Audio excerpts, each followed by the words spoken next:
I need.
Good morning, Keith. Just testing my comm to see if it's working now. Oh, I can hear you, but maybe because I don't know why, but there's echo. Okay. Okay, so is this better now? Much better, much better. Okay. Good morning, if you don't mind, I'm going to share my screen just real quick to make sure that's still working. Okay. Oh, I can hear you, but maybe because I don't know why, but there's echo. Okay.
Good morning, everybody. We will get started here in just a couple minutes.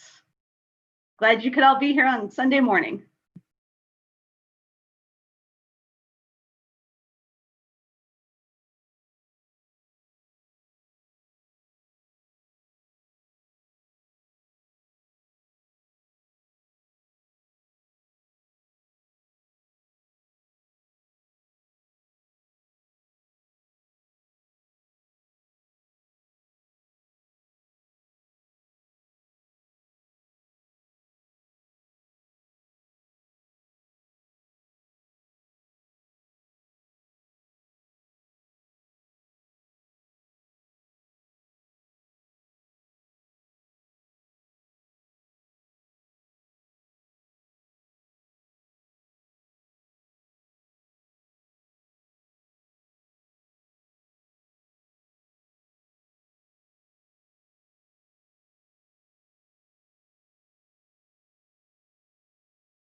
Good morning again, everybody. We will get started here in just a minute.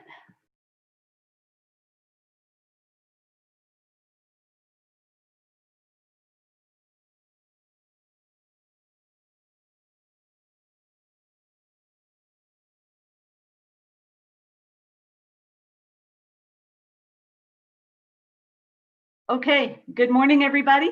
It is 9 o'clock, and thank you for being here on time. We are going to go ahead and get started.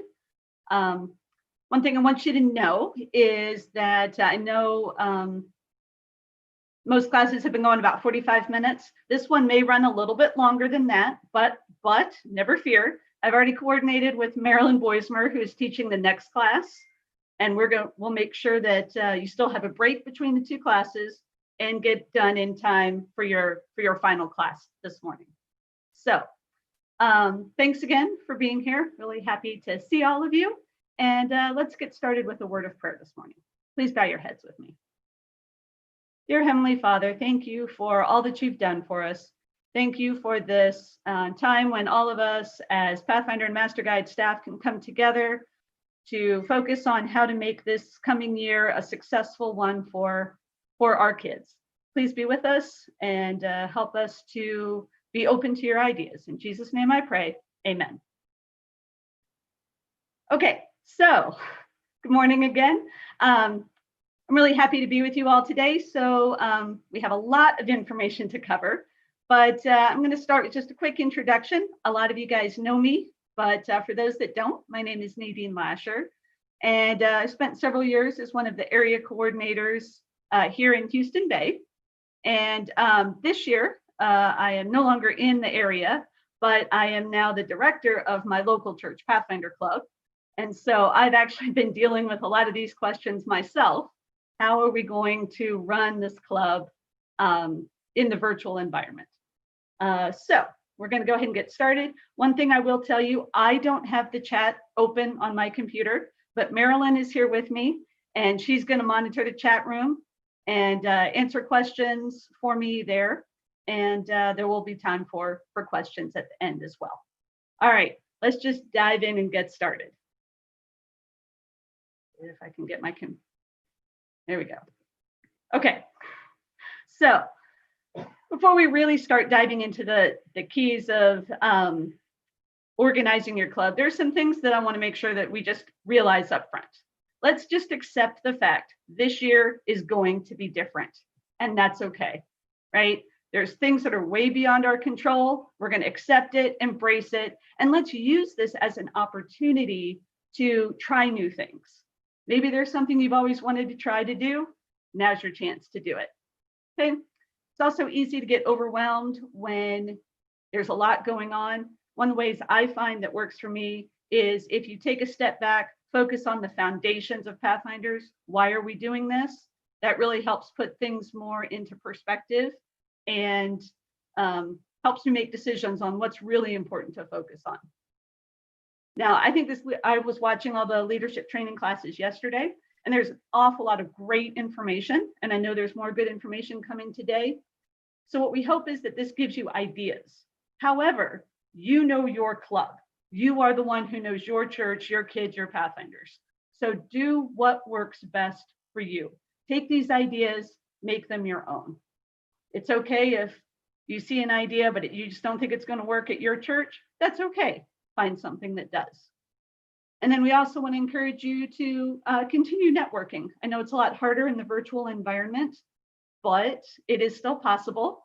I know the area coordinators are looking for ways to help directors get together to share ideas, but also don't be afraid to share your ideas with other people. You may think, oh, I'm new at this, I don't know how to do this, but you never know what kind of ideas you may come up with that other people don't have. Okay, so that was setting the stage. So let's get into some more details. Organizing your club. Okay, this year, even though the circumstances are different, you still need to do the same type of preparation and organization work that you would do for a quote unquote normal year. You need to recruit, train your staff, decide what you want to accomplish, coordinate with the other ministries, build a calendar, and have a plan that helps you accomplish all of those things. Now, if you are a new director who doesn't know how to do those things, talk to your area coordinators and they can provide you some additional information. For the rest of this class, we're going to assume that you have done at least those basics before in the in-person environment. So we're going to focus on what's different about being in the virtual world. So how do I plan for a virtual club? Let's talk about recruiting your staff. What kind of things do you need to think about in this environment? First of all, and I heard this come up a couple times yesterday, how many staff do you need? Well, the short answer is you need enough to monitor each breakout room or to meet with each group if you're doing multiple activities. Remember that we shouldn't leave our kids unsupervised, but we also don't want more adults than kids.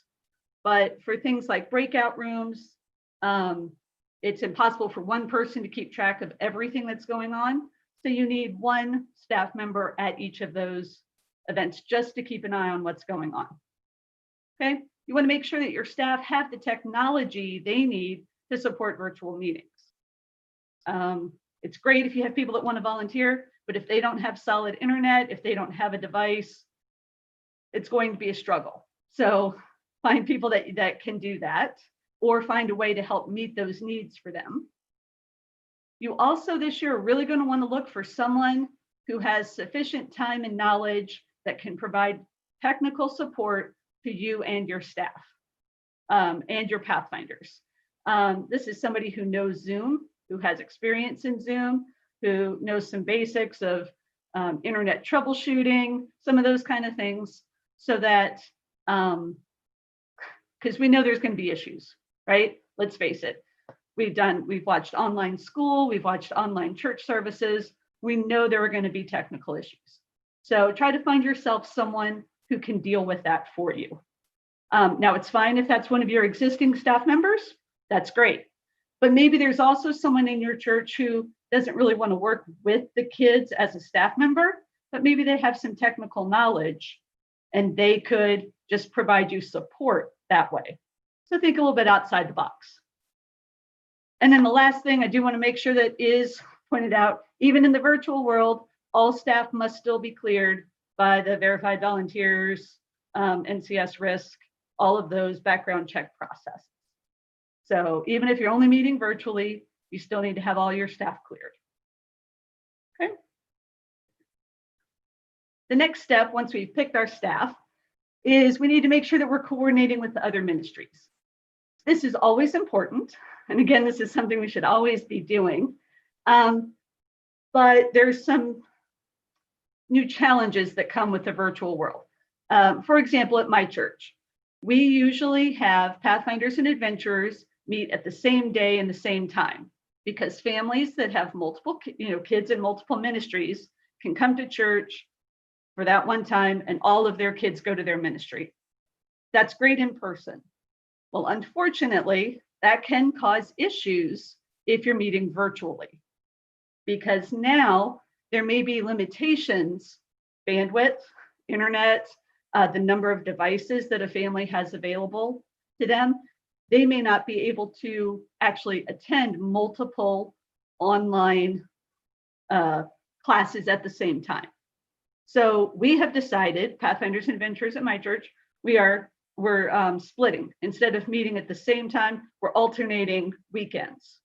And that way, the families they don't have to choose between their kids and decide who gets to go to that meeting that day. It does add a little bit of overhead to the family of having things going on more weekends. But as long as we're virtual, for lack of a better idea, what else are they going to do, right? They should have time while we're at home. They have time to be part of these. But this is why it's really important this year to make sure you've coordinated with the other ministries.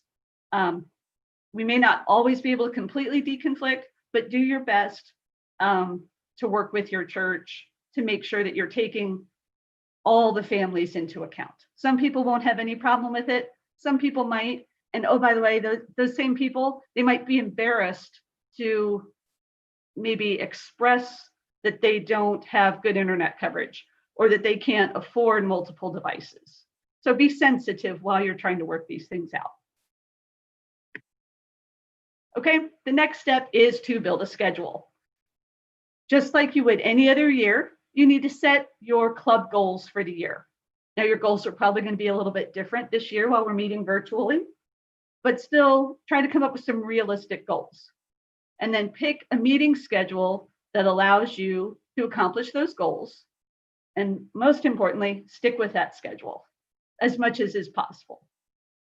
Part of the reason I think about this is there's so much uncertainty and chaos, right, going on in the world right now, that the more set you can be, the steady, as the next bullet says, steady, consistent meeting schedule provides a known factor for the families.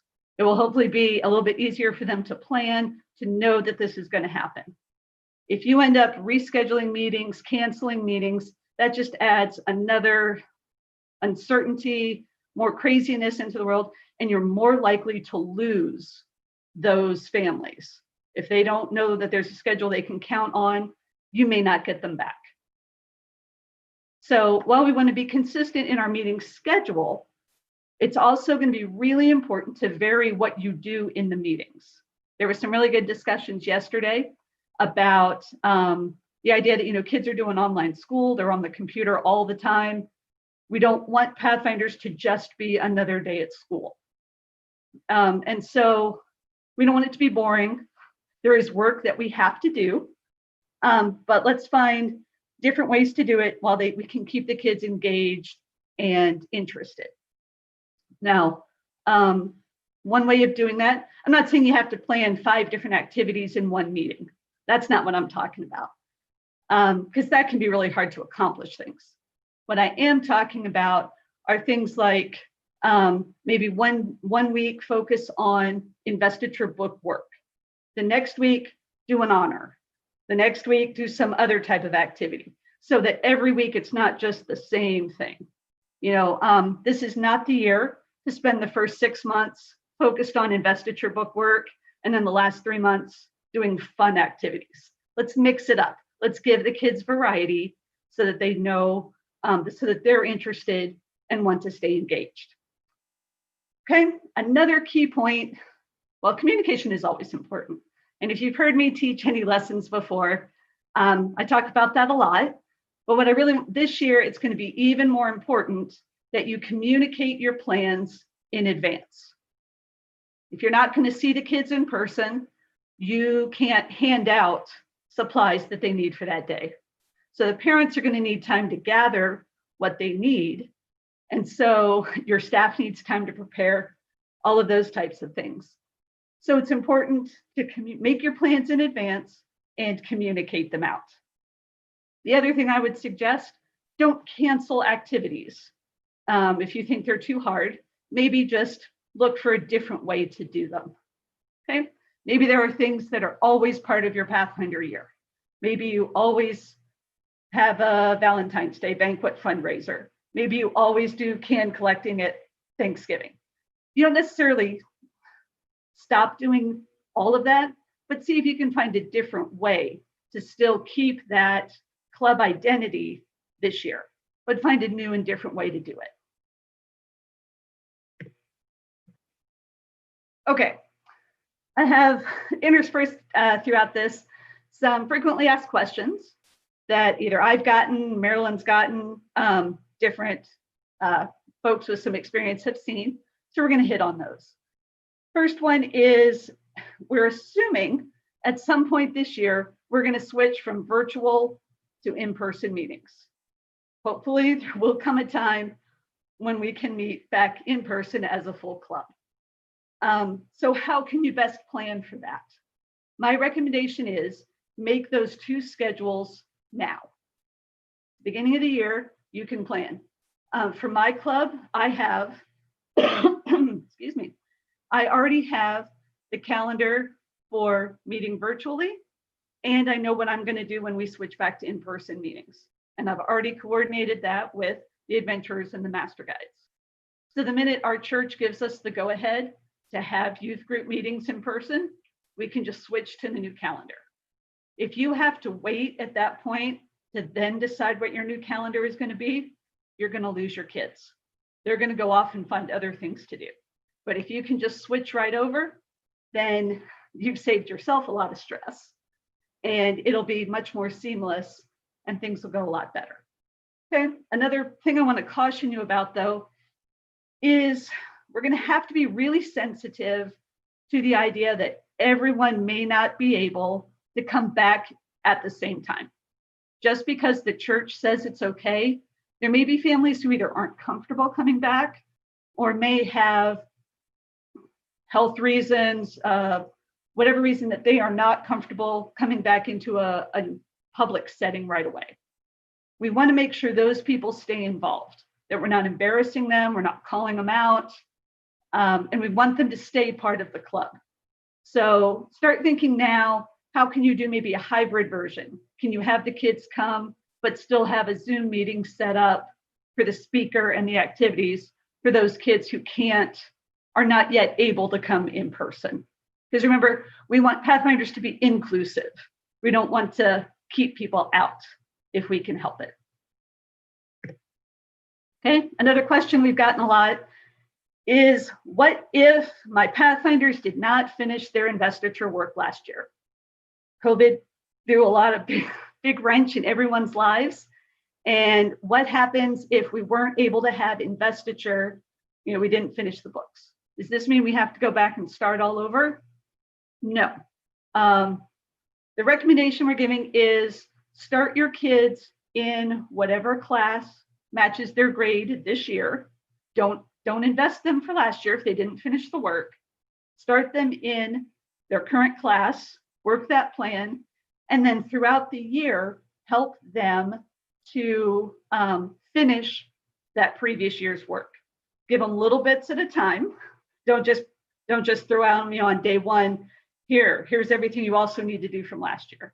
That's very overwhelming, particularly on the first day. Think about when I started college, you get that syllabus at the beginning of the semester, and I would go home and cry every night because it was, for the first week of school, because it was so overwhelming that there was so much work to do. But once you realize that, we're not really asking you to do this all at once, it's a lot more manageable. So keep in mind, our kids are going to be dealing with that same thing. So tell them the plan up front that they can, throughout the year, work on finishing their previous year's book, and give them small, achievable assignments throughout the year. So you're still doing your current year's work and finishing up from last year. And then also look for clever ways that you can combine the requirements for last year with this year. Every year has to do community service. So come up with projects, do this year's requirements, and then tack on last year's as part of that same community service. Okay, so let's be creative, but let's also we don't want to penalize our kids for things that were beyond their control last year, but they also have to finish the work. To get the pins, to get the bars, they have to do the work. And we want to teach them that responsibility, and we want to enable them. Here's another question we get. Should I charge club dues this year? This is, of course, up to you, but something to keep in mind. We know a lot of families are facing some real financial troubles this year. We want to take that into account, but my recommendation is you still charge some sort of a fee, some sort of a registration fee or club due, partly because paying for something makes people take it more seriously. They have truly committed to it. They're going to take it seriously, and they're going to take ownership of it. One thing we've talked about in my club is, just a few dollars, or maybe we charge them the regular registration fee and t-shirts are free. Think about some creative options there. But I would encourage you to have some sort of commitment from the family that they are indeed owners of the club along with you. Okay, so we've talked some of the big picture stuff, building your schedule, some things to take into account. Let's talk now about some specific ideas for events and activities. So these are we're going to talk a little bit about induction, marching and drilling, camping, basic water safety. I am not going to cover community service because there is an entire class on that later today. So let's talk about induction. These are just some ideas, okay? I'm not saying you have to do any of these, but maybe this will get you going on what you can potentially do. So one idea is to do a virtual induction. Have a Zoom meeting with all of your kids in dress uniform and do the traditional induction service. I would recommend, in this case, your Zoom meeting is your club, but then you can broadcast it onto Facebook or YouTube or something for family members to watch. But that still makes it a personal thing, right? But you can still see all of them on the video, but it's also accessible to the rest of the church. Another option is a drive-up induction. A lot of you probably have some experience with that with investiture this past year, but you could have everybody come to the parking lot in their cars. You could have the program maybe broadcast over Zoom so people can hear in their cars. And then each Pathfinder comes up, properly masked, of course, following all the right protocols, comes up to the front when their name is called. They light their candle, they get their scarf, and then they go back to their car. That can work really well. Also, it can be hard to hear. So there are some drawbacks to the drive-up concept, depending on what kind of technology your church has. Another option could be a hybrid. We saw some really great examples of investitures this past year where clubs would pre-record the in-person part, drive up, get out of your car, get invested, get back in their car and leave. They would record that. And then the next Sabbath, mix that video with other recorded parts of the service. And it's still personal, but it's some in-person events, some remote. So there's all kinds of options that you can do. This is just some ideas. Another thing I just want to say, right? There is nothing sacred about the induction script where we go and we light each of the candles. So it's okay if you can't do it the way you've always done it. As long as the elements are there this year, well, any year really, but as long as the elements are there, it's still an induction service. So think about some new creative ways that you can still make it meaningful to the kids, that they can understand what they are joining, but still taking into account some of the limitations that we have. All right, marching and drilling. This one sounds hard at first, but I don't really think it's going to be that difficult. You can teach individual moves virtually, right? All of us know about TikTok, or, right, we've watched our kids learn dances, learn moves, learn different things just from watching videos. Use that same concept in Pathfinders, okay? Show them how to do some moves, teach them, have them copy, right? You can also do it where they turn on their cameras and you position the camera so that you can see them and have them do it. Have them do right face, left face, about face, all of those types of things. So there's a lot of things you can do right away when you're fully virtual. Another option that you can do is bring small groups together. I believe the current direction is still groups of less than 10, but whatever the requirements are at the time, bring them together in person and practice marching. Say 1 week you bring the friend class together and you practice socially, the appropriate physical distance, but you can practice marching that way. Then maybe the next week you bring in companions and explorers or different things, so depending on the size of your club, right? But you can bring different smaller groups together. And then eventually when we're all back together, then you won't have to spend your time on the basics. You can actually do full club things together. So there are ways that you can do this even while virtual. So don't just write off, oh, there's no way that I can do marching and drilling. Camping.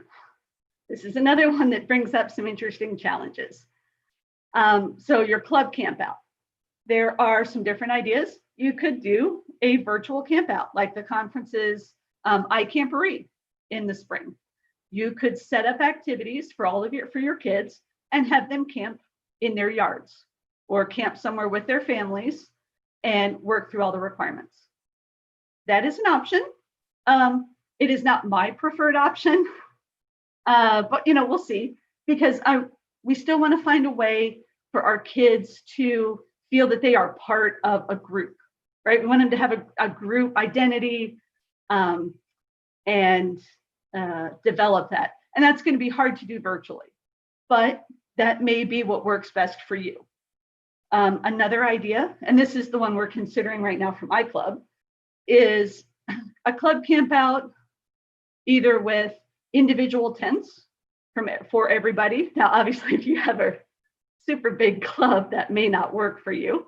But if you have, depending on your resources, you can maybe still have your groups, your club divided into smaller groups, have the friends camp together, the friend girls camp together, the friend boys camp together, but each Pathfinder is in their individual tent. And then you could set up cooking areas where there's either different timing or something, just to continue to allow some social distancing. All the other activities that you do while you're camping, you can do with social distancing. You can hike, you can work campfires, you can do all of those things, and you're outside. So you should still be able to do all of those things. Another idea, here again, depending on the size of your club and what kind of capabilities they have, maybe this is the year to try backpacking. Have the kids pack their own food, pack their own supplies, and you go backpacking. And this also allows you to do social distancing. So again, let's try some different ideas, but camping is possible, okay? Another idea, just going back to the tents, depending on resources and things like that, you could consider having siblings of the same sex share a tent, families, you could look at some different options to help save resources. So it's whatever is going to work for you and your club. basic water safety. This is another one that on the surface sounds impossible, but it's really not. What we're going to do in my club is we have a church member who has a pool and has volunteered that families can, or small groups can come and use their pool throughout the year to do basic water safety.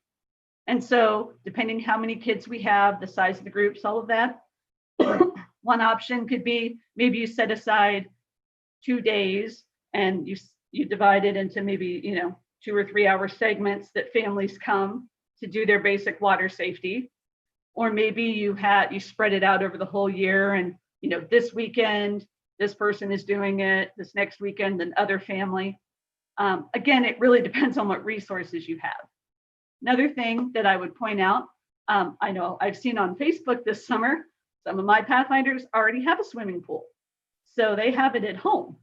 So maybe you can take advantage of that, have one person go visit as the instructor, still socially distanced, and complete the activities at their own house or their own facilities. Okay, so there are ways that you can do this. It's just going to take more planning and probably more time. It's going to be really hard to just go one day and knock it out for the whole club. So it's something you're going to have to plan in advance. Okay, so that is the overview of some ideas of some different activities that you can do. Now I want to switch gears and talk club meetings. We heard some really great information on this yesterday, so I'm going to try not to repeat a lot of that, but some things to think about. What type of meetings are we talking about? I came up with 3 different versions. Okay, so there's virtual meetings, hybrid meetings, and then your traditional in-person meetings. I'm not going to talk about the in-person meetings because we all know how to do those. Virtual meetings, there's two different flavors of, at least at a high level. The first is where you're going to have a full club activity. Say you're going to teach an honor to everybody in your club. So everybody's on Zoom and you go for it. We were able to use this successfully in my club last year. I taught the Native American lore honor. We did crafts. We did all of that. If you want more information, I can give you some tips on using multiple cameras to show how you're doing the crafts. I had my own virtual cooking show going on. So it was fun. I had fun at least. Another option that you can do when you're doing virtual meetings are breakout rooms. Now, I know some of you had questions about breakout rooms yesterday. Don't worry, Marilyn, who's coming up after me, is going to talk a little bit more about Zoom and how to utilize breakout rooms.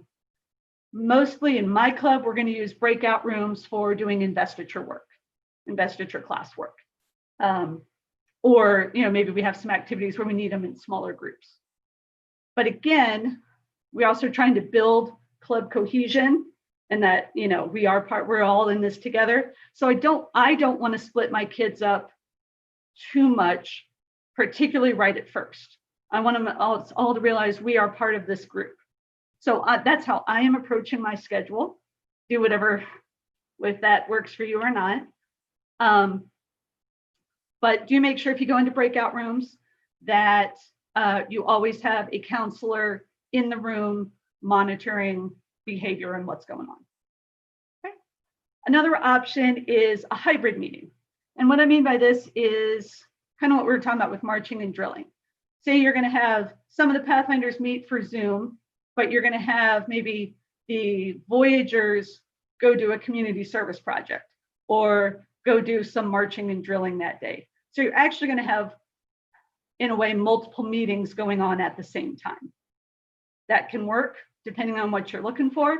Communication is going to be really critical to make sure that people know what to expect, as is proper supervision at all of the activities. But again, think ahead. Telling somebody the night before, telling families the night before, oh, by the way, you need to show up at the church tomorrow, probably not going to win you a lot of friends, okay? And so communicating, keeping the schedule so people can plan for these activities is a good idea. Also, don't forget to coordinate this with your church and your church board. make sure they are okay with you having people meeting at the church. Okay, my church has a clinical team that is overseeing all of the on-site activities during COVID. And so, just make sure you've talked to them, make sure they are okay with the plan that you have and you're taking all the right precautions. Because keep in mind, when it comes to Pathfinders, it's probably not just the kids, it's the parent who's going to have to drop them off, supervision, that type of thing. So make sure that you are staying in touch with your church board and your pastoral staff. Supplies. Don't assume that your Pathfinders have access to everything that they need. Hopefully they do, but make sure that you have a plan in advance for that.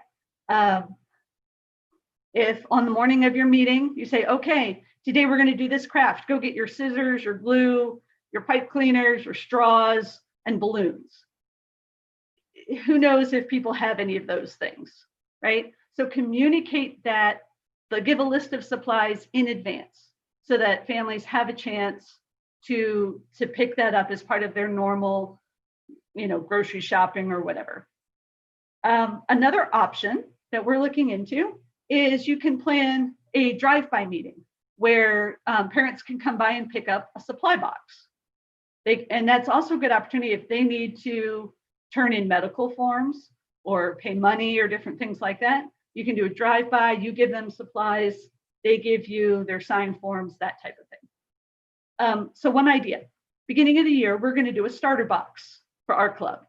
And it's going to have the investiture book, rope so they can do knot tying, a candle for induction because we're planning to do a virtual induction, pen, paper, whatever craft supplies they might need for the first few meetings, club t-shirts for the new kids, uniform patches. We're going to try to put all of that together and hand it out.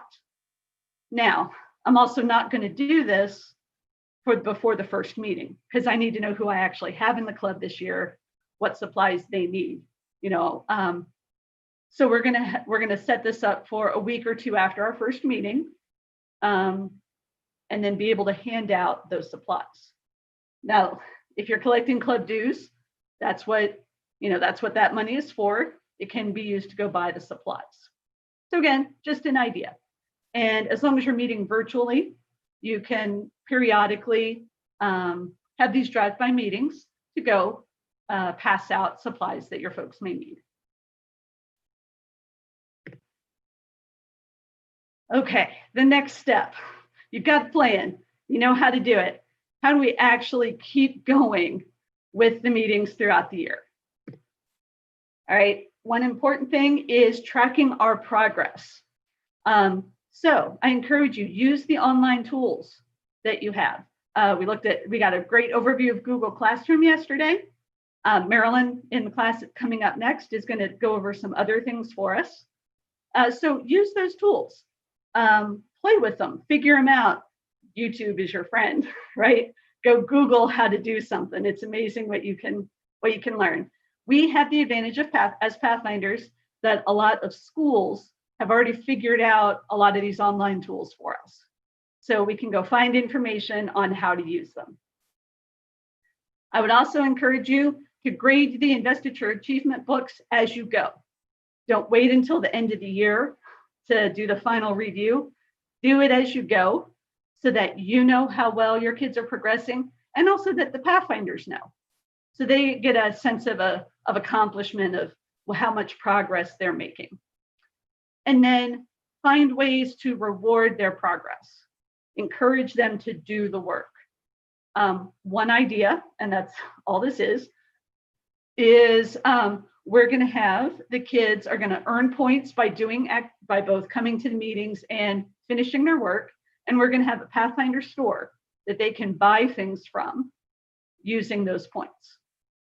And it's, there'll be some things that are relatively cheap points wise if they want kind of instant gratification, or there's going to be things that are a little more expensive that they can save up points for.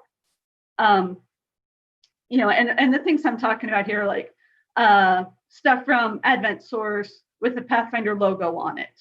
Say, flashlight with the Pathfinder logo, pocket knife, those types of things that can apply back to Pathfinders. But find a way, again, just to try to keep your kids motivated, involved, so they feel that they are getting benefit from each and every meeting. Another way to keep your kids motivated and engaged, utilize guest speakers. This, I think, is one of the coolest things about the virtual world. Anybody can do anything, right? Since they don't have to physically be in the room with us, you can call your friends from another country. You can call them from across the world. I have a friend who is a Pathfinder director in the Washington, D.C. area, and I know she's very active. So I plan on giving her a call and asking her to teach at least one honor for us. So by bringing in different people, that also keeps things interesting for your Pathfinders. So they're not just listening to the same person over and over and over. Bring in variety. Similarly, you want to vary your meeting topics. I hit on this earlier, but I do think this is an important thing. When we're meeting in person, there's that tendency to focus on let's work, get the books done to make sure we're done, and then we'll fill in the other things. I would encourage this year, while we're virtual, mix it up more. Have that plan, but mix it up. Have different types of activities so that it keeps the Pathfinders and the staff from getting bored. Okay. Use a point system with rewards that make the kids want to participate. I believe that points should be a reward as opposed to like a penalty. So my approach is, rather than taking points away from somebody, I give them points for doing good things, right? So you're logged in on time. If you're participating in the activity, you're earning points by doing those things, okay? And then, just like we saw yesterday in some of the classes, use those online interactive games and quizzes as a way to check that your Pathfinders are indeed paying attention. So make them fun, but with a purpose, right? We're trying to accomplish our goals and teach our Pathfinders.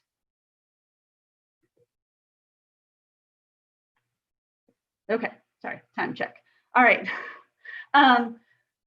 This is now my collection of other things to think about as you're running the club. Security. Make sure that the parents and the pastoral staff know they are welcome to attend and observe. Be careful how you talk about private or restricted meetings, right? They are private in that we're not letting outsiders in, but we want to make really sure that there is no chance of anyone thinking we are trying to restrict parental insight into what their kids are doing, okay? And I hope you kind of follow where I'm going with that. The same way that in-person meetings, we want to make sure that while we may not encourage parents to come, it is, parents or pastoral staff can come and observe if they wish to. Make sure that that option is still available when you're meeting virtually. However, do use all precautions to avoid Zoom bombing. All those are things like the waiting room, making people use their real names, checking with video that they are who they say they are, all those types of things. So use all those precautions. And the other thing, and I think Marilyn's going to hit on this just a little bit too, is as we're trying to do everything virtually and use all these online tools, be careful about what personal information you are storing in the cloud. It's one thing to put your own information out there. It's a different thing if you have a whole club's worth of information. So just make sure you've thought about that. Use all the internet security precautions to make sure you are still protecting people's personal information. Okay. Camera use. So it's great and very useful to see each other on camera. I know I've got the gallery view up right here, so it's helping me to see that people are actually like looking at me and not sleeping. Appreciate that on a Sunday morning. But so I get it, right? we want to have that interaction. We also want to make sure that our kids are indeed there and didn't just like log in and then go do something else. So that's great. However, keep in mind there are some drawbacks. One is video does take up bandwidth. And so some families without a strong internet signal may not be able to use video. So again, don't penalize those kids that have that problem. So that's one thing to keep in mind. Another one is make sure that the kids and their families understand that you want them to use video. And some kids may not want people to see their house, their room, or different things like that. Or they may want people to see what they have in their house, and that provides us more of a distraction. So I would encourage you, if you're going to have cameras on, have the kids use virtual backgrounds. It can also be a fun way. You could have a background theme of the day, your favorite animal, different things. And it can be also a good way to get to know the kids, a little bit about themselves. You can have them share why they chose that, some different things. And again, I'm just going to keep harping on the communication thing. Communication with parents and staff is always one of the most important things that you can do. But it is even more critical now that we're doing virtually. We've all seen it, I'm sure, at work, at church. You can text or email people, you can share information, but it's not the same. It doesn't have the same impact as meeting them and talking to them face to face. And it makes communication harder if you can't pick up all the other cues that we use when we're talking to each other face to face. So as directors and staff, you're going to need to work extra hard to make sure that your plans and your intentions are clear. So in closing, here's some thoughts I want to leave you with. It is possible to do Pathfinders virtually. We're just going to have to accept the fact that it's going to be different, but you know what? Different is okay. It's time. Let's use this opportunity, embrace it to try different things. Okay. You as the director and your staff, you set the attitude for your club.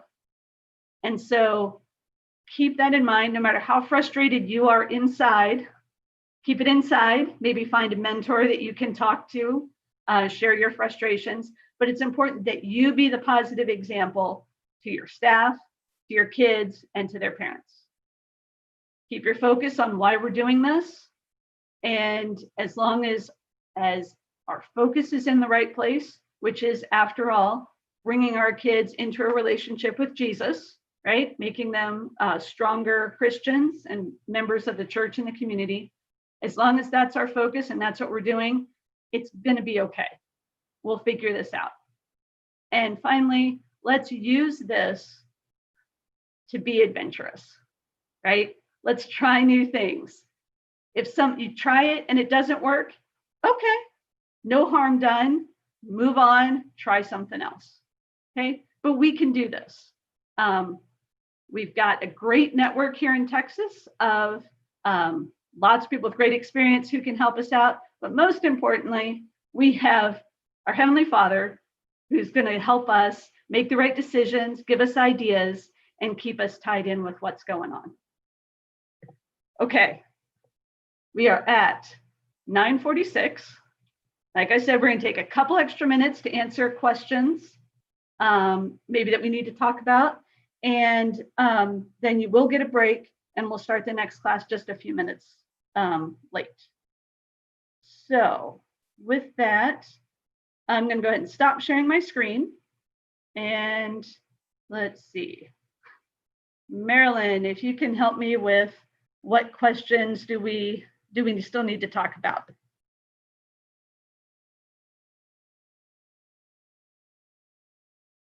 One question.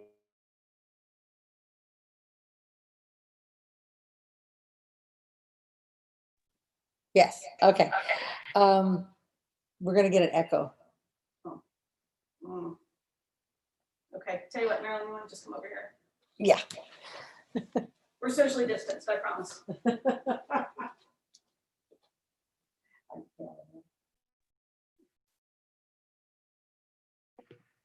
Hello, hello. um, she's over there and I'm over here. We're moving at different parts of the room. Most of the questions I think I've answered or someone else has answered, but the question we get most often is what is okay with risk management or the board? What kind of approvals you need if you're going to do some in-person things? And so, Okay, do you want to just go ahead and address that? I can. Since you're there. When you're doing anything with your club, they've left it up to your church board because every part of the country is different. What you can do in San Diego, you may not be able to do in Dallas, or what you can do in Houston, you may not be able to do in Fort Worth. Every area has a different level of risk. So risk management has left it to your church to decide where they want to, what they want to allow. So it's very important that you get church approval for any activity you want to do in person, whether it's to a park, whether it's to a community service event, like you're going to help, pick up trash in a park outside as your community service activity. Well, they need to approve that. It's more important than ever that you get it on the church agenda and they approve the activity, whether it's meeting at the church or meeting somewhere else, meeting in someone's home, like the suggestion that Nadine had about going to someone's home to do the pool activity, that has to go through your board, okay? They will need to write, okay, who's teaching it? Do you have lifeguard? What kind of pool? They'll need information. It needs to be in their minutes. So risk management is more about making sure you have approvals and it's documented, but every single church is different. I hope that covers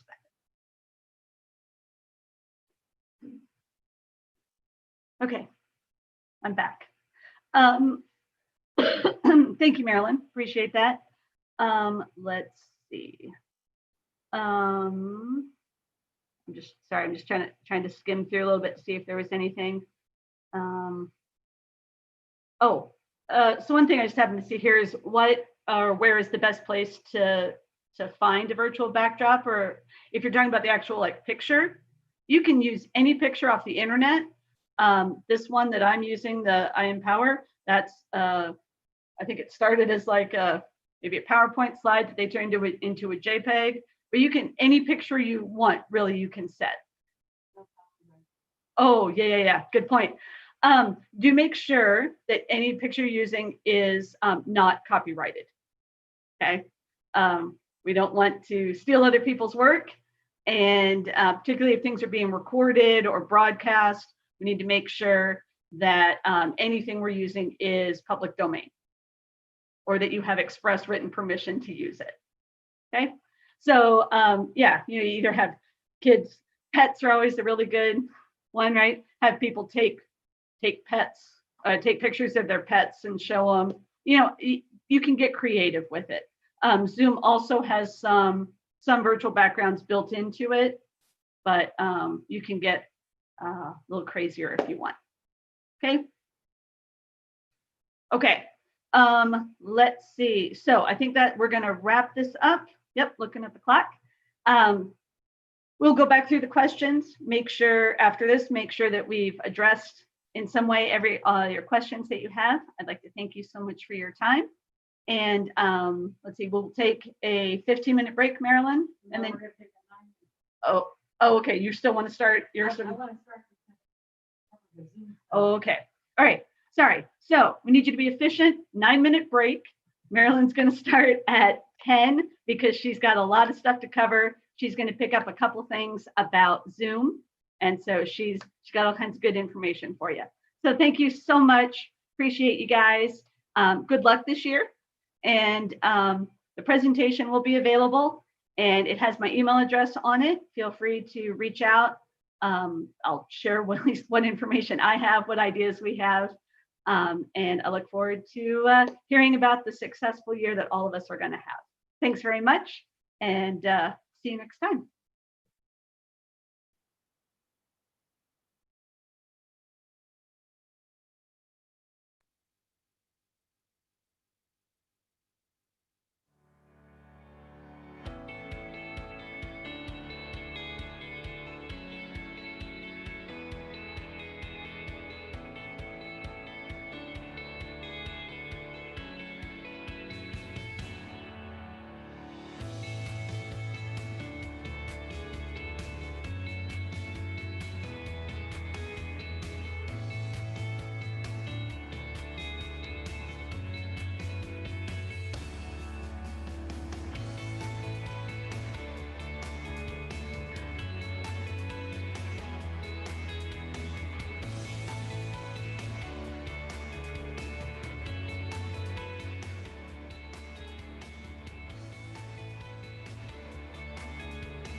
So we'll be starting in about 3 minutes.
Good morning, everyone.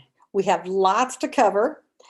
First of all, I want to tell you, I am not an expert on any of these things, okay?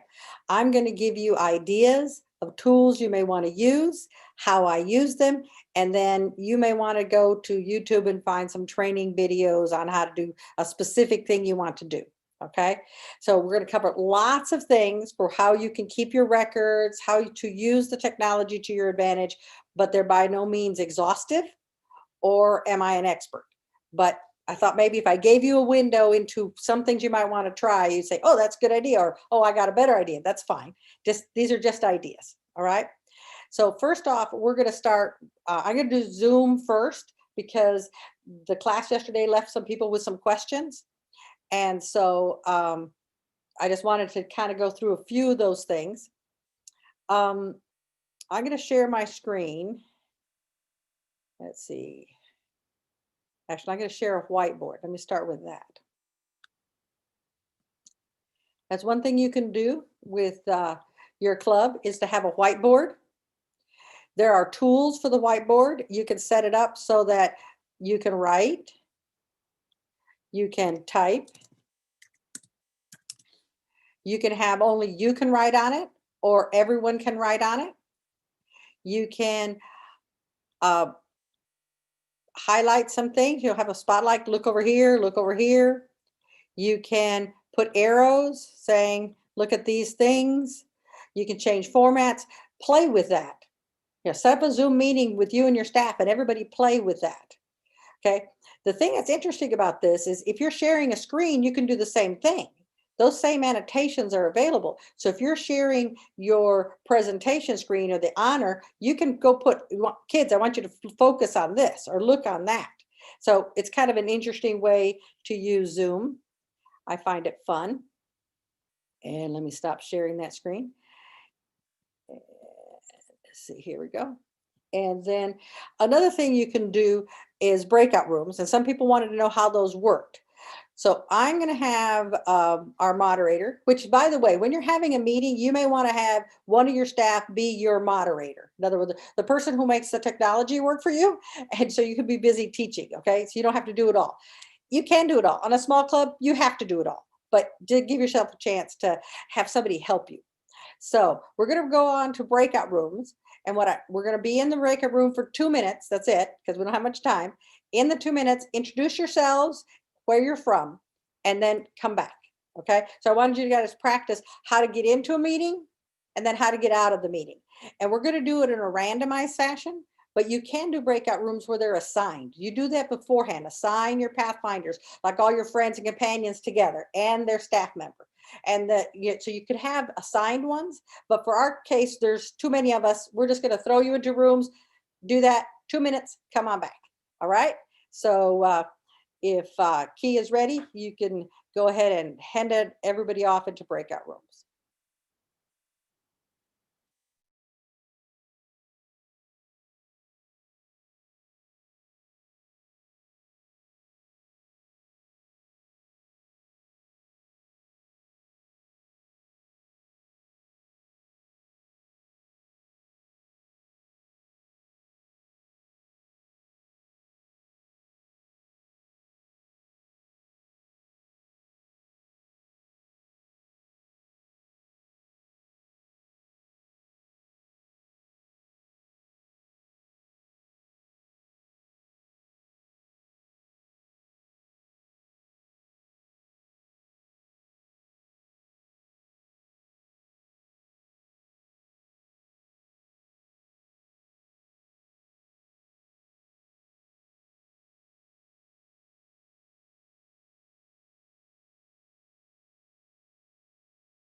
I think for those that are still in the main room and not in a breakout room, it may be because you are on a version of Zoom that may not support it. So maybe this can be your breakout room, at least for a few minutes.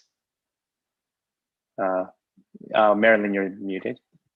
Some of us are coming back. Okay. So, Cool. I know there were some people that didn't. I assigned everybody to a breakout room, but for whatever reason, not everybody got into a breakout room. So I'm thinking maybe they didn't accept the breakout room invite, right. Or maybe they might. It might not be supported by the version of Zoom that they're on. So. Right. My guess Anyways. is most people didn't know they had to accept to go into it. Got it. Okay. Let me know when I should close all the rooms. Go ahead and send the notice to close the room. Okay. All right.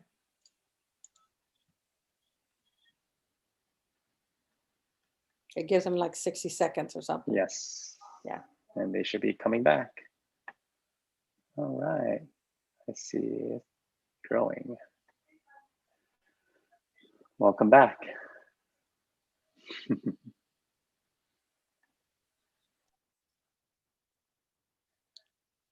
It's interesting that it sent me to a breakout room, even though I'm co-host. And so that's something I did not realize. I've always been the host. When I've never been a co-host. So I see. that was something I learned just now. Now, when you're in the breakout room, does it automatically unmute the person, or you still have to unmute? You still have to unmute yourself. Okay. All right. Yeah. Cool. That's why I wanted everybody to talk, so everybody saw how that worked. Cool. It looks like it's going to close automatically in about 5 seconds. So everybody should be back. Right.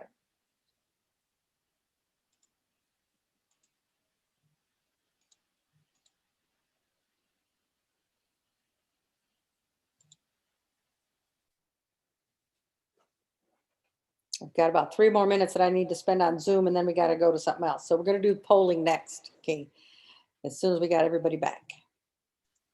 Okay, I think everybody should be back now. All right.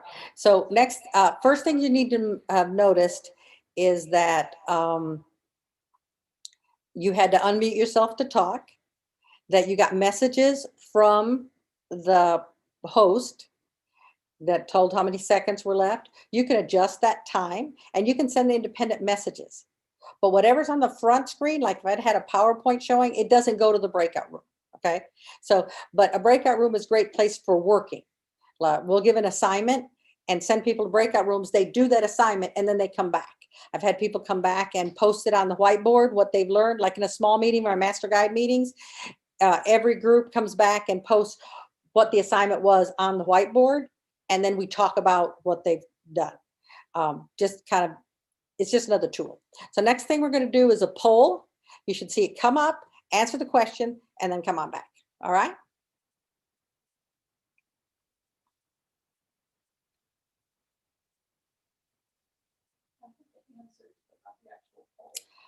Key, we got, oh, because you're a co-host. Yeah, that's right. That's right. You're good.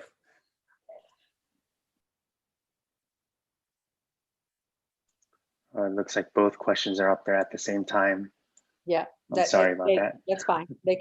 You do that unless you start a separate poll. Got it. I'll talk about that a little bit then.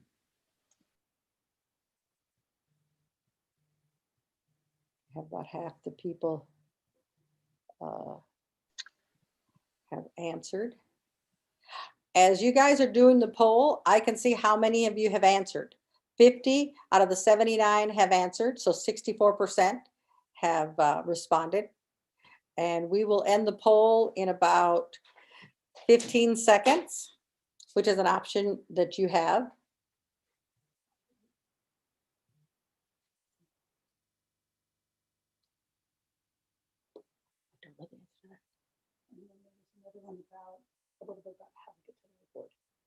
How to get to it. Okay. While you're waiting. Yeah. All right. One of the questions that came through while we're waiting here for the poll to end is, how do you get to the whiteboard? It's under share screen, which you guys don't have, but as the host, you would have a share screen and you pick whiteboard amongst the options of what you're sharing. Okay, let's end this poll. And I'm going to share the results. It says here that we're getting a pretty even distribution. That's what I'm looking here. That people want classes and most everything, and very few people were not interested in a class at all, which tells me that we've set aside 2 Sundays on the conference calendar to have additional classes. It looks like people are interested in classes in all of these things. So that's what we'll work on. All right. Somebody asked, can you have messages in, can the breakout room send messages to the host? The answer is yes, but I can't remember how to do it right off the top of my head. I'm gonna have to look that up. But I do know there's a way that the breakout room can send a message to the host, but I just don't remember what that is. Next, we're going to move on to other applications. We're going to go to Google, and I'm going to share my screen. And let's go to, there we go. Ooh, it is not open.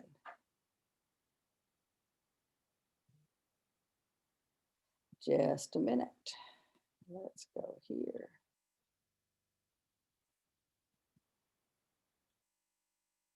There we go. All right. Can you guys see my Jot Forms screen? Okay. So I'm going to start with Google Drive. Google Drive is a free product from Google to help organize yourself. If you have a Google account, you get one of these for free. They have a certain amount of storage, so be careful. This is how I organize my other documents, all right? It's a useful resource. It is an open platform. It is secure as Google can make it, but it's not a place I would put sensitive information, all right? Within this product, there's all kinds of different applications, and we're going to start with Google Docs. I need to hide this screen here. If you come over here to this, where you'll have a different letter here, but M is for me, for Maryland. And then next to it, these are the Google products that I have readily available. I can go to Google Docs, and these are my docs that I have built. Docs are interesting to use for different things.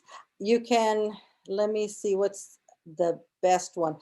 This is how I use it. Now, you may think of other ideas, but one of the things I have to do is develop a document. And I have a team of people helping me develop this document. I put out the document with just a general one, and then I invited all these people to help. They make comments on whether or not wording. So like here, Robert says we should add this information. If we all agree, we have a conference call, say, yeah, we all agree, I can accept that and see how it went from red to black. Now it's an accepted part of the document. When it's here, this one I haven't accepted, we don't know if we like that wording. We'll work on that wording. So it's a collaborative way to work on a document. So you may want to use this if you're working on an honor, developing an honor with one of your staff, or working on your schedule. It's just a way to collaboratively work on a document. Now, that's not the only way to use Google Docs. You can also do it as a document that you use for people to print out. These are the memory texts that friends have to have, okay? So this is just they can't edit it. I haven't given anybody permission. I just send it as an unedited, as a non-editable document to them. And so I can store documents that I've built in Google Docs just for sharing. So either way, it's a great way to use Google Docs. So let's go to Google Forms. Okay. Google Forms are things for people to fill out, okay? So here's one I have for the book of Romans. I forgot which class does Romans. I think it's like Voyager or Ranger. I want the kids to fill this out as they read these things. So I create this document and do it. Now, this document is just like the document you saw in Google Classroom. They're the exact same document, but you do not have to use Google Classroom to use forms or docs or sheets. They can be independent, okay? So in this one here, I could send this to the kids for them to fill out. When they're completed with it, they submit it to, and I will have their responses here. And then just like in Google Classroom, you can see the responses and so on. Where I've used this that you guys have seen is many of you have seen this Pathfinder survey.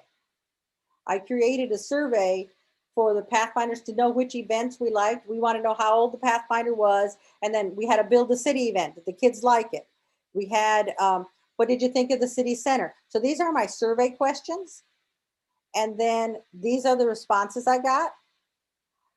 I can see all of the responses here for the different sections. I can see them by individual, or I can, and I don't know if you can see my little cursor here. See this little green box? I can send this to Excel or to a Google Sheet. And now I have them all in a sheet that I can manipulate and sort. So if I want to say how many people said good and how many, I can do that. I can get their email addresses if I need and so on. So it's just another tool. It's not, they can be done in Google Classroom, but you can do them independently. How else have I used this? Here's one way I don't use it. Okay, you could build a registration form for Master Guides. I built one here just as a demo because I'm not going to use this one. Because the problem with a Google form is the types of things you can have. I can have short answers. I can have, let's see if I can get this to come here.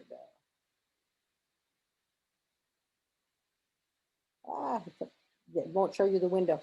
Anyway, the short answers, long answers. The thing is, they are not format checked. So if you ask for a date and they type their name in, it doesn't know the difference. If you wanted to know what class they were in, friend, companion, and they put down 5th grade, it doesn't check these kind of things. Okay, so I have a different tool I like using it for. So I wouldn't use this for registration forms myself, but maybe that works for you. The problem I have is I end up cleaning up the data. I spend all kinds of time cleaning up data when I use this type of a form. All right, so the next one we're going to go is Google Sheets. And Google Sheets, here's how I'm using it. With my master guides, I needed to know who has completed what things. These are my master guides. These are the requirements. And then I just have check boxes for them to fill in that, yeah, she needs this signed. Okay, so she put a little note here for me. I can restrict this that it's like to say, Sonia can only edit this column. Sonia cannot edit anything else on here. She can't go take people's check marks away. She can't change the requirement. She can only edit this column. You can set permissions. Now, I'm not showing you how to do these things because we don't have time, but I'm just kind of giving you what I would do with this kind of information. If you are interested, and I can share this with you, I have the Investiture Achievement chart with all the levels. Each one gets its own tab so that you can give your counselor access, your friend counselor access to this sheet in this whole book, and they can check off as their kids complete things. So it is one way to keep records. If you don't want to use Google Classroom, which has a lot of overhead and a lot of work, this is kind of a slimmed down way of keeping track of things. Okay, these type things that I'm showing you, I will share with you. You need to let Iris know because she and I are coordinating, and we will give you access to the different things. All right. So it's one of those things that I built this, and I have it for Master Guide. I have it for all the classes in Pathfinders, and I'm getting ready to build all the ones for adventurers. So this would be, and it's just very simple, but it's an online way. That way, if you're having a meeting, you can go look at this document together and say, okay, we need to work on this. Nobody's completed this, like with your staff, and find out where your kids stand. Because like Nadine said in the previous class, you want to keep tabs on where the kids are. Now that they're remotely, you can't just go look at their book. Because normally I would just wander over to their table or wherever they're working and see how they're doing and look through their book. You can't do that. So you need to have some way to keep track of it. Now, you had a really great class in Google Classrooms. And I want to show you what I've been working on. He has a Google Classroom built, but it is in his drive. And as far as I know, you cannot take one classroom from one organization and move it to another organization. So we have built each of the achievement classes in, let's see, I don't want to go here. Let me go here. Each of the achievement classes as a classroom. And you can have multiples, and these can be copied. So we'll ask Iris to copy it, and we will copy it and give you ownership of it, and it'll become yours. So if we look at friend, it looks just like what he showed you. You can customize each of these things to your desire. Right now, they're customized for Houston Central Church because that's where I go to church. And I figured if I was building it, I'd build it for a club that I know is going to use it. Not everybody needs to use this. This is just another tool. But if you would like a copy of this, Iris will copy it, and then we will give you the documents. Because if you look at, let's see, what's a good one? If I look at this one here, this has a Google Form document that's assigned to it. You may want to have a different document. This is the questions and answers that Nadine decided she wanted for her class, but you may decide you want to do it totally different. That's okay.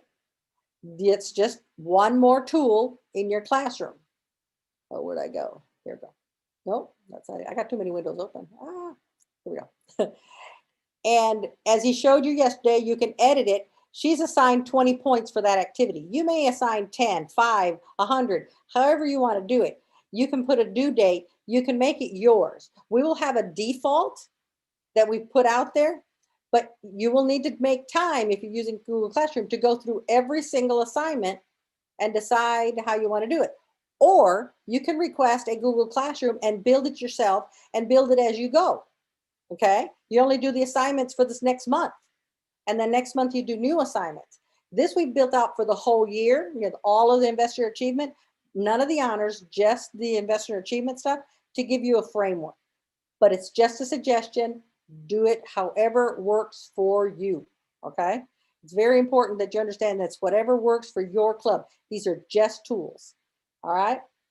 Now, I talked a little bit about registration forms. I use a product called Jot Forms. It is free if you have less than 100 per month. And then I think it's like $9.95 a month if you do more. This is where I like building registration forms and other things. You can see here, I have the safe driver pledge, the trip permission slip, my club registration. I had a survey that I did with the master guides, and I have master guide registration. So let's look at building a brand new form. Well, let me just look at master guide here. That's kind of show you. I put some verbiage here. I wanted their name, but you see how it's formatted in specific ways? This form will check that they put an email address. It won't check that it's a valid email, but at least check that it's in the right format, that it's got the and sign and it's got the dot, whatever on it. I asked for their address. I wanted a signature. Okay, they can do a signature on here. And the way you add things to here is really simple. Let's say I want to have a separate phone number. Let's say, okay, that's how hard that was. Okay, you just slide it over there and it's there. All right, so to me, that makes it really easy. You can make payments with this. You have to work with your church and your church treasurer. One, you have to get permissions, and then your church treasurer will work with you so people can pay online if you want. But it definitely has to go through your church. There's lots of ways to do it. I'm not going to spend time. I've only done it a couple times. It is a little tedious to set up because it is financial information, but it can be done through here. And there's some widgets you can use. I've not used any of these except for like the date picker and a couple others. But these are all great tools that are, and they're drag and drop. You just drag them over there.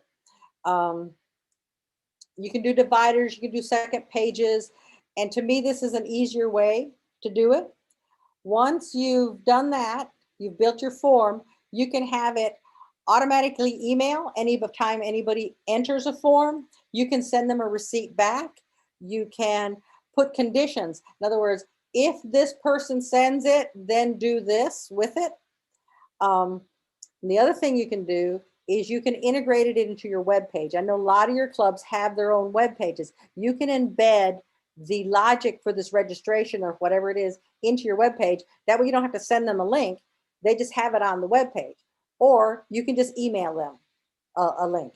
And all you have to do is I usually just copy this and put it in a text or put it in an email. Usually I do both because some of my people like one kind of communication than the other, which by the way is one of the polls I did with my Master Guide Club. I did a poll. How do you want to be communicated with and what options do you have? Do you have a cell phone? Do you have a computer? You know, so I ask those questions so I can tailor how I communicate by what they have. So, and then I have one more product that I'm going to show you. And I think my window got closed on that. So let's do this.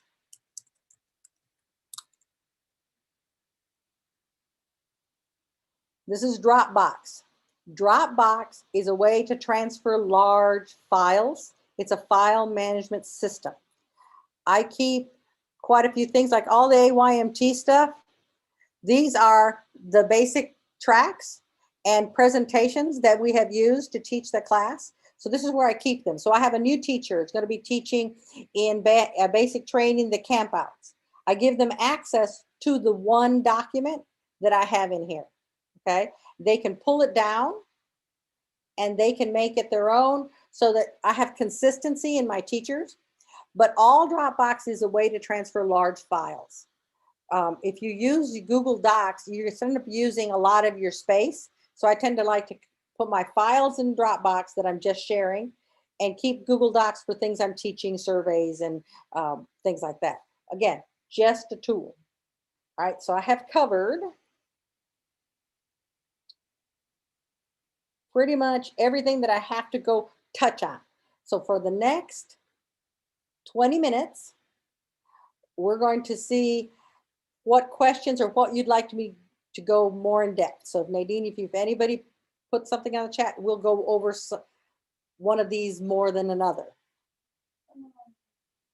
I think a lot of questions really not going to go back to Zoom. Okay. Breakout room, like talk maybe a little bit more detail if you can about how to do some of those specifics. Okay, let's see if we can go to Zoom. I answered some questions about job forms and things like Yeah. that. But Let me go over here.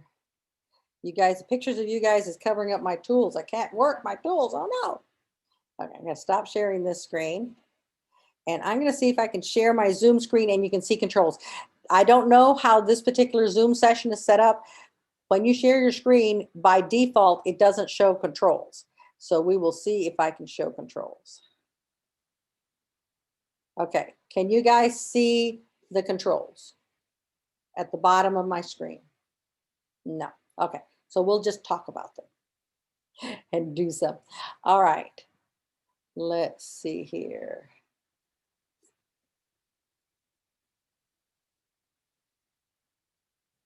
And breakout rooms.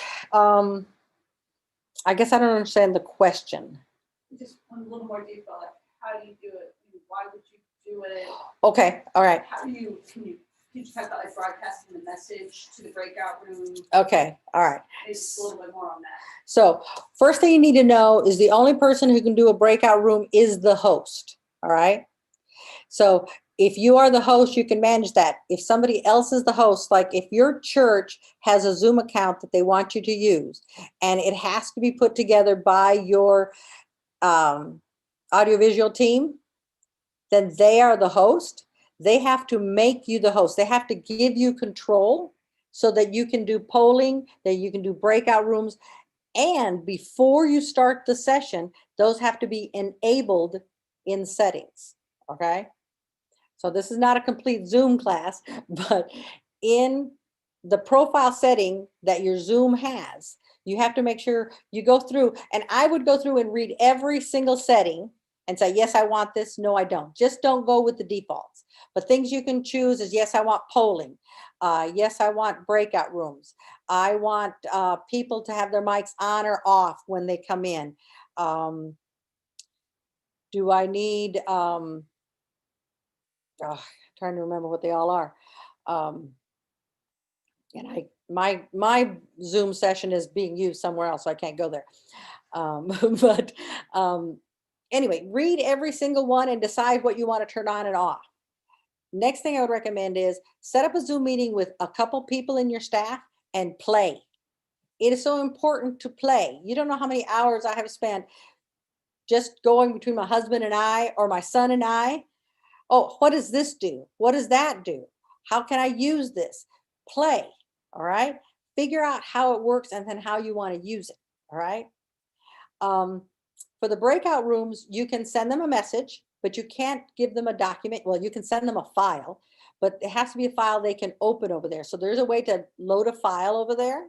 That's one of your options. Like if you have a Word document, turn it into a PDF, and then you can send them the file. So if you want them to open that, and like you're having them work on something, and I haven't tried that yet. I have read and watched videos on how to do that. So I can't, like I said, I'm not an expert here. But that's one thing you can do. You can send them messages like your time's almost up. Are you working? They should be able to send you messages back, but I don't know how to do that. I know that it's possible because I've read it, but I've not tried it. So again, experiment. Have you and somebody else in the room try back and forth. Send them by themselves to a breakout room and bring them back. What I have used breakout rooms for is to have them work on a specific task. I try to make breakout rooms short duration. Now, if you're going to have the breakout room for your people to teach the investor achievement things, you may want it 15, 20 minutes, but I wouldn't do more than 20 minutes. When you go to a breakout room, you lose lots of functionality of Zoom. You can talk, but you can't have whiteboards, you can't do those types of things. But the counselor can work with the kids on like, how are you doing? Did you finish this? Can you show me? You know, I know that in school, my 5-year-old granddaughter, she has to show her work. She holds it up. You know, the teacher says, okay, I want to see what you were coloring. And, or she was learning the number 2, how to write a 2. So she had to do a page of those. And so she had to show the teacher that she'd completed her page of 2s. Okay. So you can, as a counselor, you can do that. You have the kids working on things and then just hold up their book to show, yeah, I filled that in. You can ask them questions. So that is one way you can do breakout rooms. Mostly I've used them for specific little chats. I want them to coordinate. It's a good way to build teamwork. Okay. We did some team building exercises using the breakout rooms.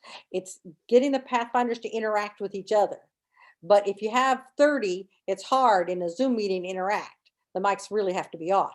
But if you put 5 of them in a breakout room with a counselor, they can interact. And you give them a task to do that forces them to interact. Okay. That keeps them engaged. If this whole meeting, all I did was talk at you, you are adults and you will suffer through it. But the kids aren't going to want to come to your meetings, okay? If you're just talking at them the whole time, telling them what they need to be doing, that's boring. So if you mix it up, like have a poll ready, did you memorize any text this week and what was it, so they can say, yes, I did that. Or have you, done some specific thing and have them answer that question? Or should we do this or that? Do a little survey. And should we do breakout rooms now? Have them have to interact with you in Zoom. It's going to make your meeting much more interesting. Make sure they know how to use the chat, how to do different things in the chat. And you will have some kid who is disruptive. Not on purpose, but disruptive is like, oh, I wonder what this does, because they have no fear with technology. They're used to trying things. Oh, I got a new tool. I'm going to try reactions and I'm going to put thumbs up. I'm going to do thumbs down. That's okay. Have them learn, make it a constructive exercise. Instead of them just experimenting, saying, okay, some of you have noticed reactions. Let's all try to see if we can do a thumbs up. Let's all try. And then it becomes not a disruption. It becomes part of your teaching.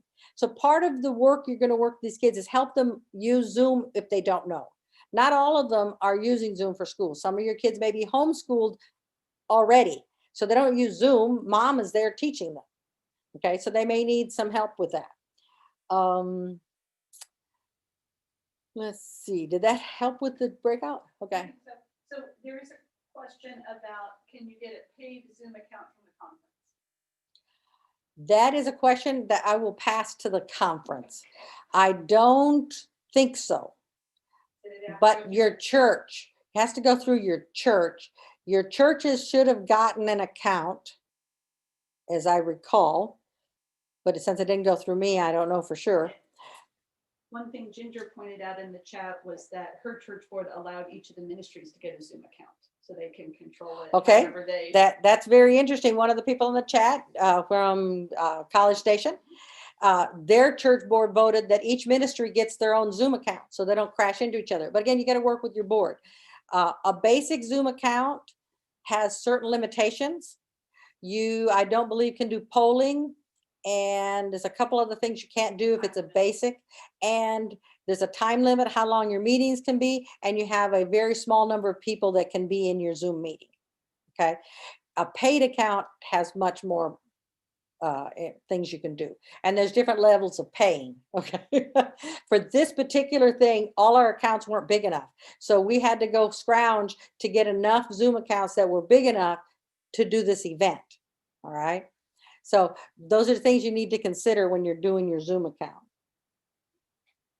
Another question I think we've answered most of the others, but can you talk a little bit more about jot form and payments? Or I can. talk Okay, a little I bit can do a about- little bit on jot forms and payments. Okay, jot forms and payments has to go through your board. You can, the way I have used it personally is to sell things through jot forms and PayPal to my personal account. That can be done. You can do it yourself. You're going to need it to pay to the church. So you have to work with the church. Like the conference has used it to pay to the conference. Some of the forms that you got that Iris sent out were jot forms that paid directly to the conference. And it goes to their bank account. It didn't go through PayPal. It went directly to their checking account. Depends on what your church is comfortable with, how they use it. All right. I can't walk you through how to do it because depending on the choice you pick on what money transfer agent you're going to have, it's going to be different steps. It is not fast and it is not simple. It is money. So there's lots of little boxes you have to check correctly. It is doable. We have done it, but I can't tell you how to do it because I don't know what your transfer agent is. And it's going to depend on that. But you do have to work with your treasurer. It is secure. That's why you're using a transfer agent, to make it secure. But those and what I mean by transfer agents is, let's see here.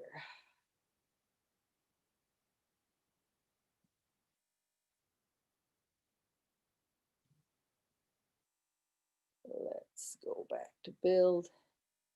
When I go to payments, these are transfer agents. You can see there's quite a few of them they have available. Okay, because even in PayPal, there's numerous ones. All right, these are the transfer agents that move money from one bank to another. And there's a lot of regulations on how those work, and which ones your church was willing to work with is something you'll have to check out. If your church does not, your church treasurer does not know how to do this, they need to talk to the treasury department at the conference office because they have figured it out. They know how it works and they can help them. But I do not feel qualified to help them because it very much depends on what transfer agents you're using and how your bank accounts are set up, and so on. But it is a powerful thing because having people be able to pay for stuff electronically saves you all kinds of hassle. And if you do it through jot forms, it keeps a record and you can do the history and you can download it, which I find very helpful. So I can see who's paid me, who's not paid me. That information is readily available. We did a leadership in Bryan one year where you guys bought tickets. That was done through PayPal.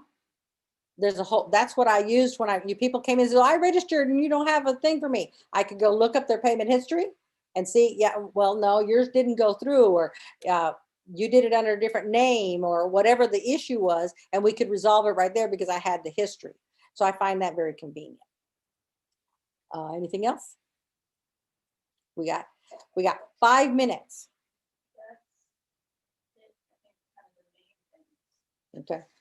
Like I said, I just hit these things real high level, running really fast, but it kind of gives you some ideas of what you can do.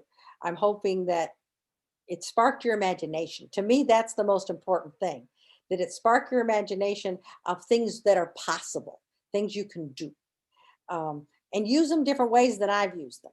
Find new ways and share them with me, okay?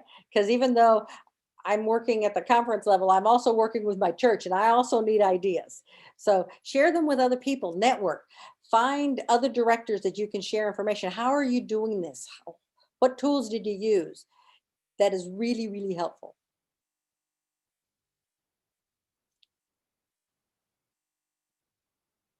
All right, so I think we're doing well. We can probably break. I need to go to teach another class in another language. There's just a lot of requests. Please don't forget to share those documents and Google Yeah. Classrooms with them and stuff. So. Okay, the documents that we have from Google Classrooms, you have to request them via email to Iris.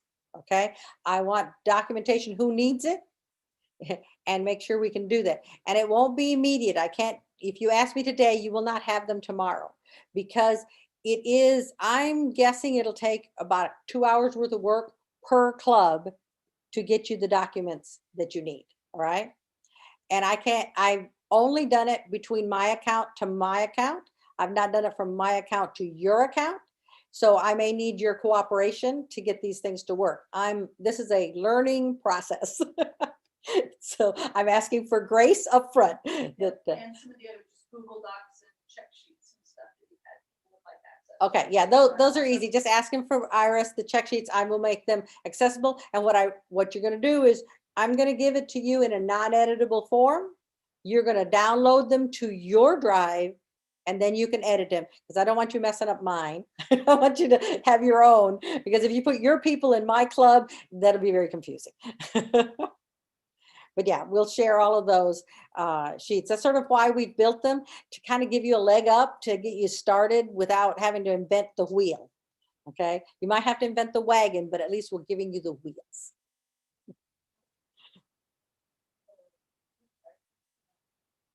Iris's email, iescobar at tx. Yeah, it's going to go in the chat. I can't remember off the top of my head. Yeah, put it in the chat. Mine pops up automatically. Iris and I are good friends.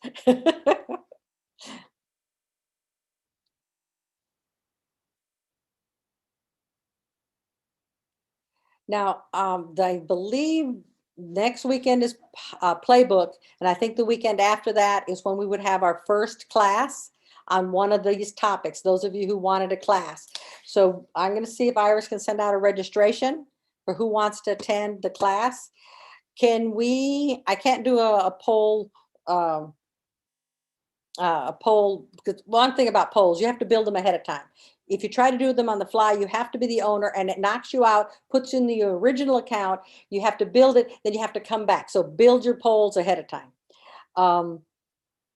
If you in the chat would write down which class you'd like first, and these are your choices. You want to do Google Drive, Docs, Forms and Sheets, that package of things, Classroom, or Jot Forms. Those are the three choices. Which class would you like? Oh, I could have Zoom too. Yeah, okay. Well, that's Zoom. So Zoom, Jot Forms, Classroom, or the Google suite of products. If you would put that in the chat, I can download the chat, which by the way is something the host can do. Download the chat. So I have a record of all what people want, and I'll do my own statistics off of that, and we'll offer that class.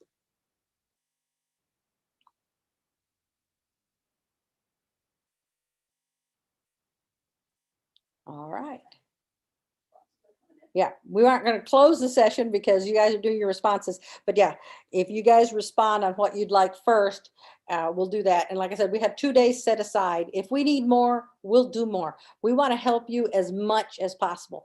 But take advantage of the tutorials on YouTube. There's some fantastic tutorials. And they'll do one little topic that's like 8 minutes. And I watch one, and then I go to my Zoom session and I try it. Or I go to my Google thing and try it. Google and Zoom have their own videos, but they're not as good as some of the ones other people do. The other people have practical experience of how they use it. And that to me is much more helpful than the official Zoom one, because it's all theoretical. It doesn't have like real examples. They just kind of, anyway, whatever works for you. But search, watch, learn, soak it up like a sponge. Okay. All right. So, all right. So I'm going to leave you folks to get logged into my other session. I hope this was helpful. We want to do the very best year this year for your kids so they can have a relationship with Christ and have the support of their church, that they do not feel alone, that they feel like we are together. We are a community. All right. Thank you.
All right, we'll be starting in about a minute.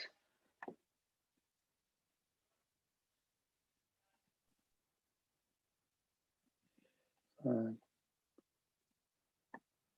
right. Hello, Pastor Gonzalez. Hey, hi. Doing okay? Yes, yes. Awesome. Thank you.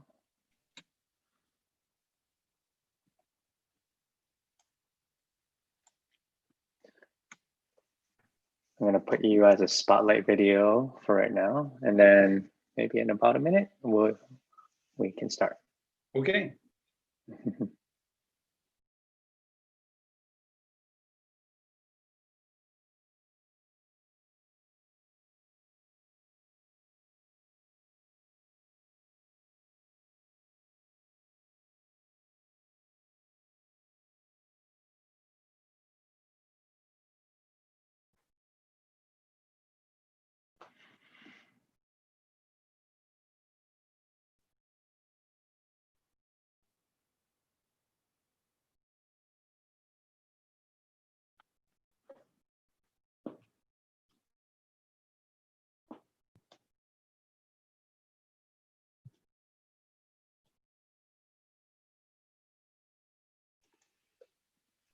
All right, this is our last class for today. Pastor Gonzalez, do you want me to start with the prayer now? Yes, sir. Please. Thank you. Okay. Let's bow our heads for prayer, and we'll begin. Heavenly Father, thank you so much for this opportunity to meet together and to learn how we can most effectively serve our community, whether it's our local church, Pathfinders, or our area, the conference, or the world, Lord, as we learn how to reach out to our community, even during these unusual times. Help us to have that heart of service that you so desperately want us to have. Pray these things in your name. Amen. Amen. Amen. Thank you. Thank you so Thank you. much. And All right. hello, everyone. Welcome to our Zoom meeting. I want to begin by just thanking each of you for everything that you're doing for your clubs. And you will always, I'll keep you in my prayers as you continue to work with your groups, with your clubs, and just motivate them, motivate the youth, and just continue to get them out there into the community. So as was mentioned, I'd like to share with you how we can continue to be visible and active in our community. This is a different time that we're living in, and we've had to learn how to redo a few things, but the mission does not stop. We continue forward and we continue doing what needs to be done. And awesomely, God opens the doors so that we can continue to do the work and to do the mission that needs to be done. And I'm so thankful for each of you, and I'm so thankful for all of your Pathfinders and your master guide groups as well. Now, first of all, why should we help our community? And, it seems kind of an easy question and simple question because, you could say, well, Jesus did, and that's what Jesus wants us to do. And as Christians, that's what we should be doing. And it's true. We should be out there in our community. We should be doing those things. But Jesus said very clearly in Matthew, he says, you are the salt of the earth. Now, salt is used to preserve. Salt is used to add flavor. Salt is used to kind of change things up, make them better.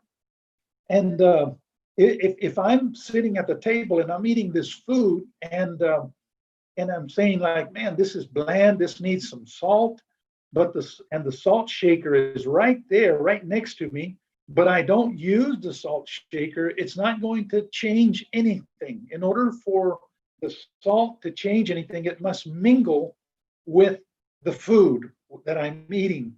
And the same thing with us. If we are to be salt of the earth, we need to mingle with the community.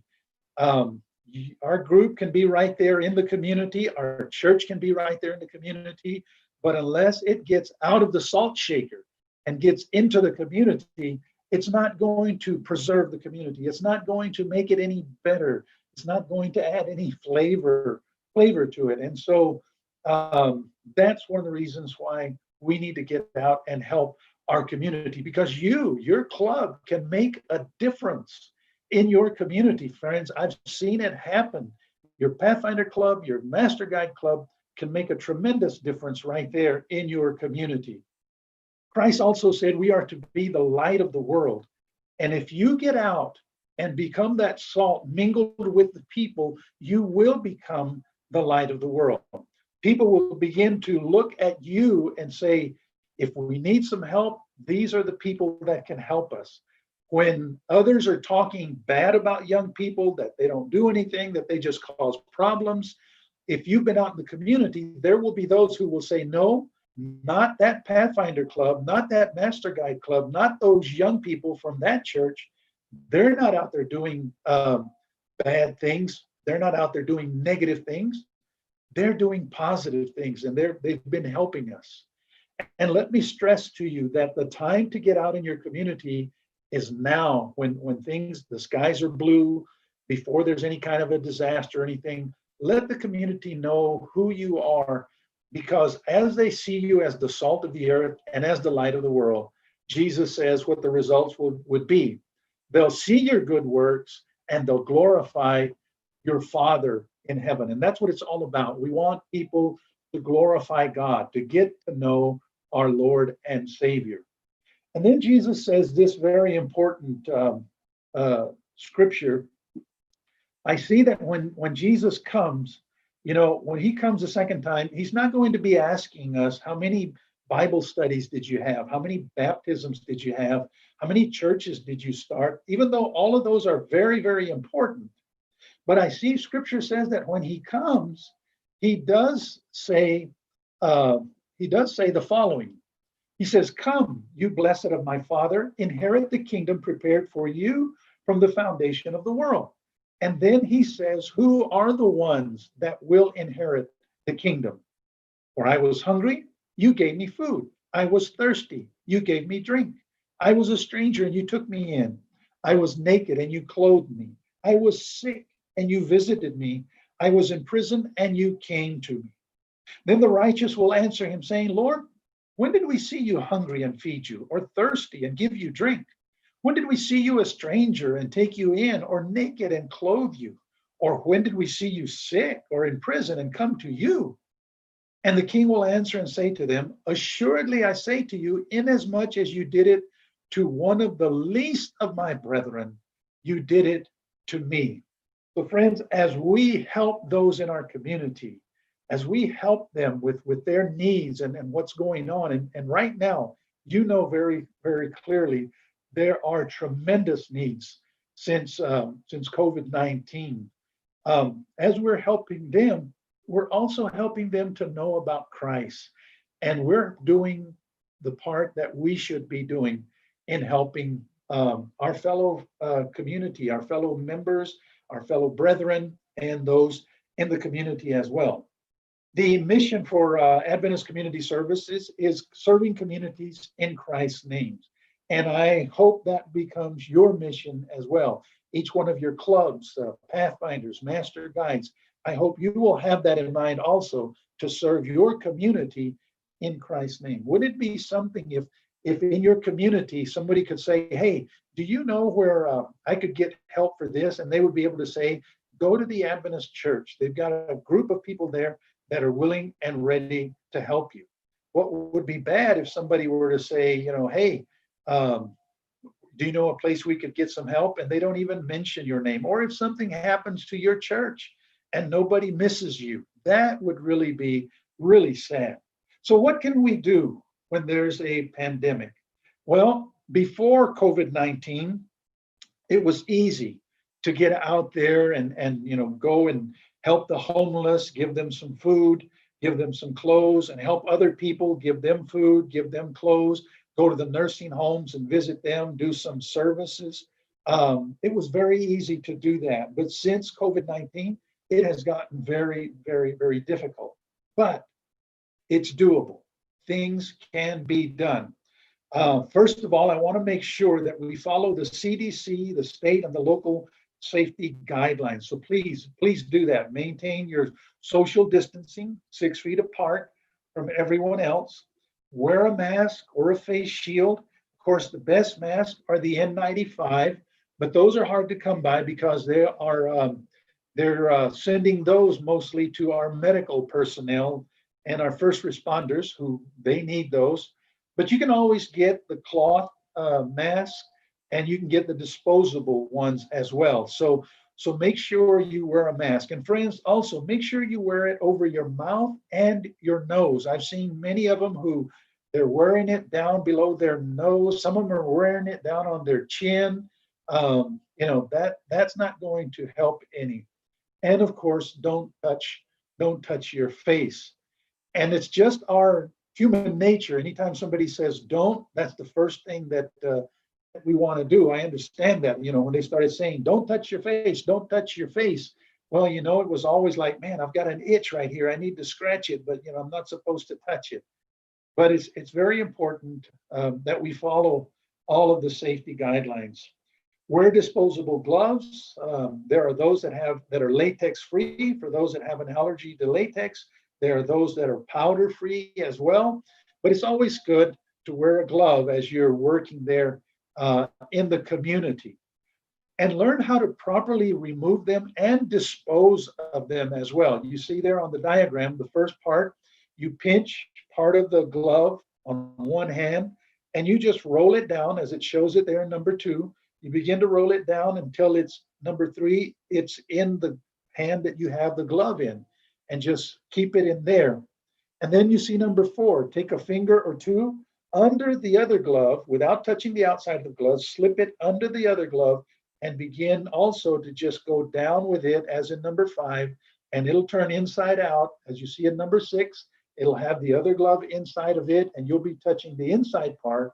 And then please dispose of it properly. Put it in a trash can, put it somewhere where anywhere but on the ground. I have seen so many places, even as I've traveled here and there, where people just take the gloves and they just throw them on the ground. So do follow all of the guidelines and do what they tell us to do. Wash your hands is very important with soap and with water for at least 20 seconds. 20 seconds isn't long. You can say Psalm 23. You can be saying a prayer. And notice too, please, how they're washing their hands. Many times we wash our hands and we just rub the inside and then that's it. No, notice how they work it in between the fingers as well. Do it all around your hand. Don't forget the fingernails as well. And then you can rinse that. But it's important, wash your hands. Use hand sanitizer. One of the things I always do is I always carry one with me, a small one with me. As a matter of fact, I would carry one with me before the pandemic. And I'll tell you why. Because when I was out in the field and I had a church district everywhere I went, I always had a hand sanitizer in my pocket because it never failed. After the church service, we would stand there and shake everybody's hand, and as they're going out. And it never failed. There was always that one person who, before shaking my hand, they would, clean their nose, and then they'd stretch out their hand to shake my hand. I would think, come on, you really want me to shake your hand? But I would shake their hand and they would go by, and then I would reach in and get my hand sanitizer, and I would put hand sanitizer on my hand. So I was used to already accustomed to carrying this around, and even more so now. I just take it with me everywhere I go. But again, let's follow the guidelines. So how can we serve our community, especially now during this pandemic? One of the things that we can do now, there's a lot of ideas, a lot of things that we can do. One of the things you can do is a drive-by food pantry. Some of the churches are doing that. Some of the clubs are doing this even now. And all this means is that you have to package whatever you're going to give out, package it beforehand. You can put it in a box or put it in bags, whatever. Do it beforehand. And then, as you can see there in the middle picture, have someone take down the names and how many people are in the family. And let me go one step further, and this is important, and I'll tell you why. Then report that number, how many people you served on that day. Report it to us, and I'll give you the information where to report that. Report it to us, and this is why. We oftentimes get companies, organizations that will call us, and they'll say, I have a grant, I have so much money that I'd like to give to churches or groups that are doing something out in the community. And the only way that we know who is doing what out in the community is because they have sent us their reports. Just recently, I received a grant for $25,000 and another one for $10,000. And they wanted us to give it to churches that were feeding people, doing food drives during the pandemic. And again, the only way I knew which churches were doing that were because they had sent in reports to us. So we were able to take those that $35,000 and give it to amongst 15 churches to help them to get more food and more supplies to give to the community. So it's important that you give us that information, and not only for us. If you have that information, there are grants you can get in your community, and the first thing they're going to ask for is a record. Let me see what you're doing. So get the information, get the how many people you're helping, how much you gave out, things like that. If you want to know how to send it to us, at the end, I will put all my information there, but you can send it to our email, and our email address is acs@txsda.org.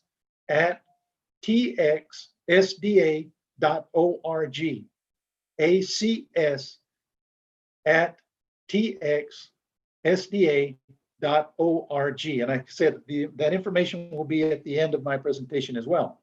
But after you take the names, then you can see in the next picture, people are putting the food in the car or in the trunk. And this way you have no contact. You don't have to have any contact with them. So some of the people, some of the clubs, this is what they're doing.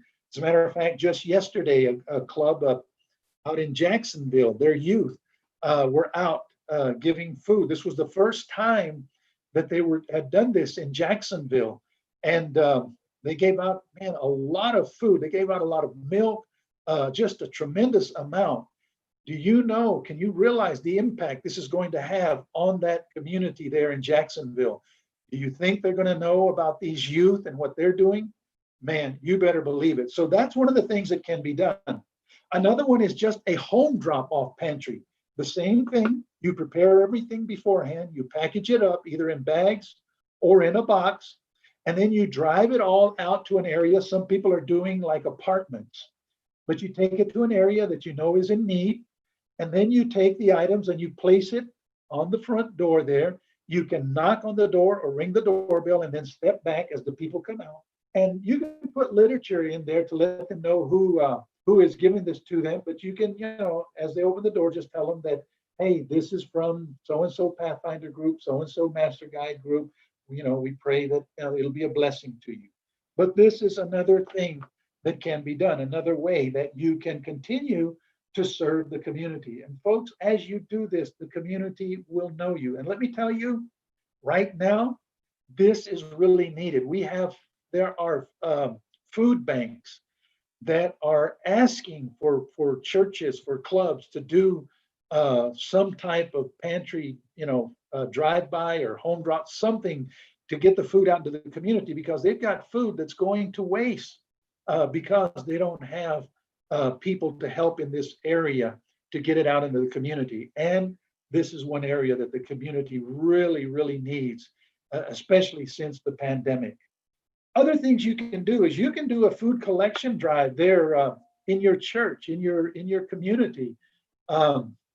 Again, just announce it and announce what you want, what you'd like for them to bring.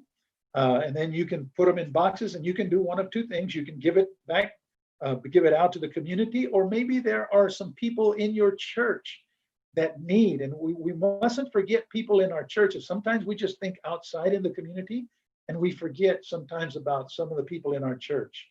So sometimes you can give someone in the church might need some food. Another thing you can do is a school supply drive. Now, some of the schools have started back up. Some of them are still doing online, but there's always a need. I'm telling you, I've got two of my children are school teachers, and there's always a need for school supplies. So if you can do that, have a drive to get pencils and paper and colors and scissors and what have you. And if you could put it in a backpack and give it to them with that, that would just be a plus as well. But again, these are some of the things that you can do. Now, here's some other ideas that are very, very good. What you see on, of course, there's the yellow buckets. I'll talk about those in a minute. But the other side are called, it's a hygiene kit. It has a towel, and then inside the towel, there's a soap, deodorant, toothpaste, toothbrush, shampoo. You would buy these things, and you can buy these at Dollar General, Dollar Tree. All these dollar stores are the best place to get them, and get the small ones if you can. And then just put them all together, put them in a plastic bag, and then wrap them up, roll them up inside a towel. And of course, we have a machine where we can seal them here. But if you buy the gallon bags of Ziploc bags, you can put them in the gallon Ziploc bag and zip it up. Let me tell you, the homeless people, they love this. I mean, they just, if you give this to them, it gives them the opportunity to go somewhere and clean up.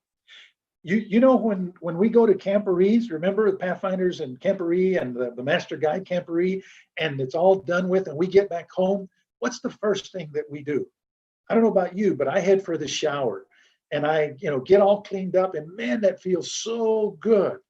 Just think about these people that have been out there days and days and days and weeks and months to be able to get something like this. So you can make this there. Your Pathfinders, your Master Guides can make it, and then take it out to the homeless people, and then keep some for yourself, so that whenever there's a flood or a disaster or something, you can take it also to people who are in need. The other is our flood bucket, our cleanup bucket. It's a 5-gallon bucket, and inside are all the things that, some of the things that people would need to clean their house up after a disaster, after a flood, after, you've got paper towels, you've got dishwashing liquid, you've got laundry soap, you've got kitchen gloves, work gloves, all these things. You can make this, your club can make this. We can supply you the 5-gallon bucket, or you can get those, but we can supply them for you. And you can put all those items in there. And then I always recommend for each church to at least have 10 of these there in their church, or as a Pathfinder club or Master Guides, have at least 10 of these there with you. If there's a flood or a situation in your community, boy, it'd be great for your group to take these, or take at least one to somebody and say, here, these are some items to help you clean up your house, and leave it with them. They will thank you for it. Now, that's our website there, texas-acs.org. If you go there, you'll see videos, and also under resources, you'll see a list of what goes into the hygiene kit and what goes into the flood bucket as well. Other ideas that you can do: adopt a family. You might find a family that has children. Adopt them. You take food to them. They may need diapers. They may need, so just, adopt the family. Listen, there are a lot of things that you can still do. And my suggestion has always been to everybody, at least choose one and just do it. Don't get all, wow, overwhelmed, but there's so many things we can do. What can we do? Just choose one and do it consistently. And then later on, you can choose another one. But the key thing is to be consistent and to be out in the community before there's a disaster. Right now is a good example. We had Hurricane Laura come through, and I'm getting calls from all over the division. Hey, we want to come and help. We want to be there. We want to do this. One of the sad things is that a lot of times we wait till there's a disaster to get out into the community. If you do that, The community doesn't know you. Right now, they're telling us, don't send anybody we don't know. We're working with people we know. If you get out there before the disaster happens, when the disaster happens and you go back out there, they already know you and they'll open their arms and accept all the help that you might have. We talked about the back to school supplies already. Another thing that your clubs can do is sew cloth face masks. One church did this. They sewed face masks out of cloth, and then they put them in bags, plastic bags, like the lunch bags, and then they gave them out to the community. So your group can do that also. I think they need to get the sewing merit badge, right? So what a great way to do it. Sew some of these face masks and then go out and give it to the community. Another program is phone a friend or a shut-in, especially the elderly in our church. A lot of times we forget about the elderly in our church. Listen, call them up, find out how they're doing. You may be able to take something and drop off outside for them that would help them. But that's another thing that can be done. We talked about the homeless ministry. One of the things that I forgot to mention when you do the homeless ministry is there are a couple of other things that you can put in those hygiene kits that the homeless people really need. One of them is sunscreen. Man, that really is a blessing to them. And the other one is some kind of a lip balm. They're out there all the time, every day in the heat, in the cold weather, what have you. That would really be a blessing to them as well if you would put those two items in there. So how can we help you to help others here at Texas ACS? Well, first of all, here's a secret, probably one of the best kept secrets that a lot of our people do not know. We are blessed with having the only working warehouse in all the North American division right here in Keene, Texas. You can see there the picture of our vehicles always ready to go. And behind it is our warehouse. The one vehicle in the middle, the 18-wheeler, we have clothes in there for men, women, children, babies, infants, and we can actually serve 1,700 people out of that vehicle. Now, we haven't been taking it out since COVID, but before COVID, last year we took it to 10 churches. If those churches or clubs wanted to reach the community, and they would set up a date to do that, we would bring our 18-wheeler, and then we would just, your club would be the volunteers that would take the orders, and we would give you the clothes, and then you would just give the clothes out to the people. We did this in Laredo. We served over 850 people there. We've done it in San Antonio. We've done it quite a few places. As I said, last year we did it in 10 churches. This year we were going to do it again, but with COVID, we had to stop and not do that. But again, especially during disasters, we're ready. But we like to be out there, as I said, before there is a disaster.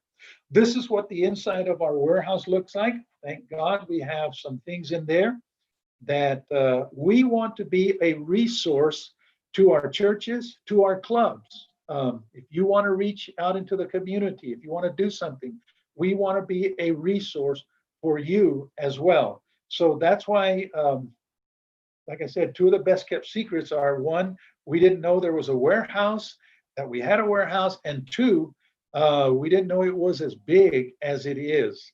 So we have all kinds of items. We have been praying and asking God to send us new items. We have a lot of gently used clothes that we give out, which are very good, but we've always asked for new items, new clothes. And God has blessed us. Just last year, Joseph A. Banks, if you know Joseph A. Banks, the warehouse, called us up and said, hey, we've been doing some research and we found out that you guys are really out in the community, so we want to give you some clothes.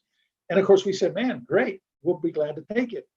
So I told him, I said, so do we need to take a truck over there? How much clothes is it? They told us it was 17 semi-trucks load, 17 semi-trucks load of new clothes, coats, suits, shirts, pants, all men's because it's Joseph A. Banks. But we have all of these now, and we're going through the process of taking the tag off. We have to take the tag off, but we're going through that process. Another place gave us new shirts. Another place gave us new shoes. So again, we're thankful that God is blessing us, and we're able to give this again as a resource to our churches, to our clubs, and to other organizations that are not even Seventh-day Adventists as well. Our philosophy is if we have it, you need it, man, let it go. It's going out. And we've even had people say, but you're going to empty your warehouse if you keep doing that. And I just have to tell them, you just try to empty this warehouse. You see what God is doing. So here are some items that we can make available to you. New men's and women's socks, new men's and women's underwear, new men's shirts, new men's canvas and plastic shoes. The homeless people love these shoes, the canvas and the plastic shoes. We have men's, women's, and children's clothes, hand cream, shampoo, and other items as they become available, okay? But again, these are some of the things that we want to get out to you, to get out into the community. We also offer training. We have disaster preparedness training, and I always kind of have to chuckle a little bit when I talk about disaster preparedness training, because since we have been in this position, it's 3 years now, we have gone to different areas in the conference doing disaster preparedness training. And people come, we're thankful that they come, but just seems like, just like about everything else, they'll come, they'll take the training, but they won't do anything with it. And then you have like a hurricane come, like Laura, and we get all these phone calls. Why don't you train us? You need to train us. And I have to remind them, well, on this date, we were in your area, but I guess you didn't come. And those that do come, a year later, I've asked them, okay, so are you prepared for a disaster should it happen? And they'll say, no. With COVID, with this pandemic, I have asked many of them, okay, the pandemic came. Were you prepared? No. So again, we offer this training, but we need to take it serious. We know that more and more disasters are going to happen. We need to be ready to take care of ourselves, our family, but also our community, help them as well. We have donations management training. Sometimes on a disaster like this, some of your churches want to be a donation center, collecting donations. Well, we give you training on what to accept, what not to accept, and then what to do with what you do have. We also have training for disaster spiritual care, and this is basically for master guides because of the age limit. It's a training on not to be a chaplain, but how to help people. When disasters happen, a lot of people, they just want to talk and let you know what's going on. So we train how to be disaster spiritual care people and listen to them and encourage them. One of the new programs that we are involved in is called CERT, C-E-R-T, which means Community Emergency Response Teams. And this again would be for the master guides because of the age limit. Community Emergency Response Teams is exactly what it says. It's teams in a community. And this is my dream was, and it still is, but COVID again has kind of put it on hold, but to have in each area of our conference, these emergency response teams.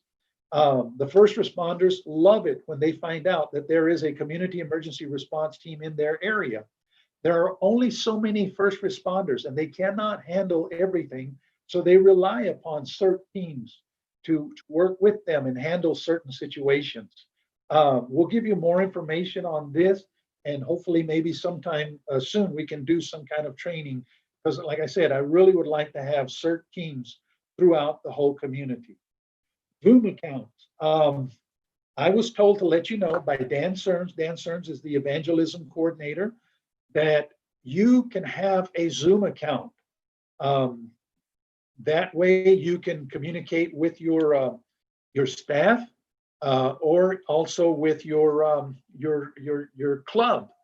And he says that right now a Zoom account is $125, and that would take you through September of 2021, September of next year. Normally, I think it's like $20 a month. And I think at 125, it comes around about almost $10 or a month. So if you're interested in that, talk to your pastor or talk to Dan Cerns at the conference office if you're interested in getting a Zoom account. Listen, friends, this is really what it's all about. This is what it's all about. Christ's method alone will bring true success in reaching the people. The Savior mingled with men as one who desired their good. He showed sympathy for them, ministered to their needs, won their confidence. Then, after doing all of that, he bade them follow me. We need to do the same thing. We need to be out there. They need to see. People are tired of hearing about the love of Jesus, about the compassion of Jesus. They need to see it, and they need to see it in us, our clubs, as we go out and we minister to the community. There's a million things. There's 1,000 things that can be done, friends. We just touched on a few of them. But the important thing is, as I said, pick one and just do it, and do it consistently. Here is my information. We want to be a resource for you. Adventist Community Services, Pastor Gonzalez, our phone number. There's our email address, acs@txsda.org. There is our website, texas-acs.org. And we are on Facebook also, Texas Adventist Community Services. The clubs and the churches that have been out there doing the food pantry, they send us pictures also, and we'll put it on our Texas Adventist Community Services Facebook page. And being that I am also the union director, I'll put it on the union Facebook page as well. Now you're probably asking, I haven't seen the questions, but I'm sure you're probably asking, how can we get some of the things that are in the warehouse?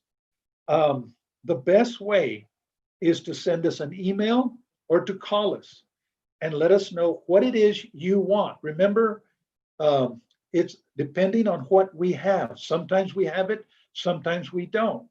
So let us know what it is you would like, what it is you want, and then give us a week to fill your order, okay? And then we'll talk on a date where you can come down and pick up your order. And again, this is no charge to any of you, to the clubs or to the churches. The only thing we do ask is remember us in your offerings. Remember, right now in your offering envelope, we're under in-gathering, Texas ACS. Please remember us there. And also remember, we're not ADRA. ADRA works outside of the United States. Texas ACS works the United States, Bermuda, and Guam. But that's the way. Your offerings to Texas ACS is what keeps us going as well. If you live in an area where you say, well, I don't have a way to go and get these things, if you can get 3 churches to come in with you to do an order, we've done this before, especially down in San Antonio, 3 churches, each one of them had an order of things they wanted. We have our box truck we've been blessed with. We'll put it in there and we'll take it down and distribute it among the 3 churches. Thank you for all you're doing. I will continue to pray for you, and I am open now for any questions that you might have. Thank you, Pastor Gonzalez. If anybody else has any additional questions, if you can post it in the chat, I'll continue to read it. But maybe what I can do right now is ask Pastor Gonzalez some of the questions that I gathered during the session. So hold on one moment while I share my screen. Here we go. Let's see. The first question that we have, it's how do you advertise your community service event? For example, if you wanted to give out boxes of food, do you have people to sign up in advance? How would you advertise your community service event? Most of the churches, what they're doing is they're making up a flyer and then just taking it out. A lot of them are using the there's usually a community bulletin board, either on some local radio station, and they just get the word out. Some of them the members are just telling friends, and then the friends tell others. Let me tell you, if you tell somebody that you're going to be giving out, food or whatever, they're going to come. They will come. But most of them, either they'll make a flyer and then go out and hand it to the people. Usually they don't sign up the people in advance. I think I heard of maybe one church that did have people call in advance and sign them up, but usually they don't. It's just kind of first come, first serve. And the people understand that. They know that. Excellent. Okay. The second question, what email address, or please share the email address where we should send report of community service? Is the ACS at txsda.org? Yeah, that's the one you have there. Yes, ACS at txsda.org. Yeah, Excellent. yeah, you can scan it or what have you, and just send it to us, and we will have it on file. Okay, excellent. The third question, can we find out how to get the flood buckets?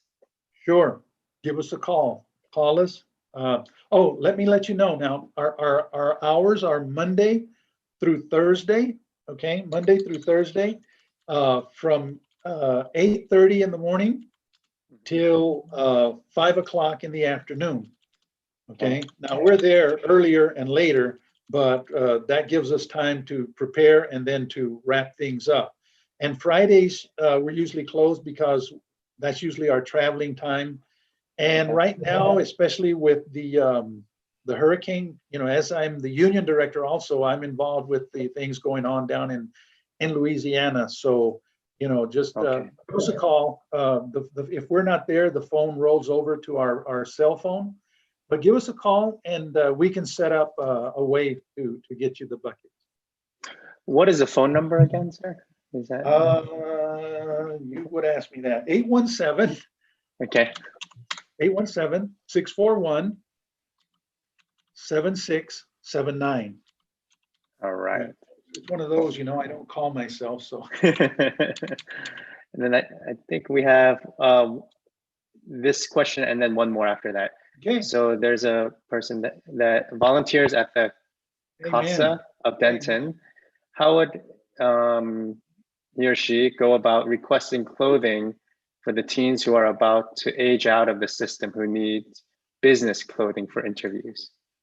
Good question. Give us a call. Give us a call, and again, we'll see if we can work something out. Again, our philosophy is if we have it and you need it, you can have it. So give us a call and let's talk about what it is you need, and hopefully, if we have it and we have the sizes and everything, we'll find a way to get it to you. Cool. Excellent. We just have two more questions that I see. Okay. The first one is, what is the difference when using online giving, adventistgiving.org, between Texas Adventist Community Service and TXACS disaster buckets and TXACS in-gathering? Yeah, good question. Thank you so much. I need to get together with conference officials who do all of that.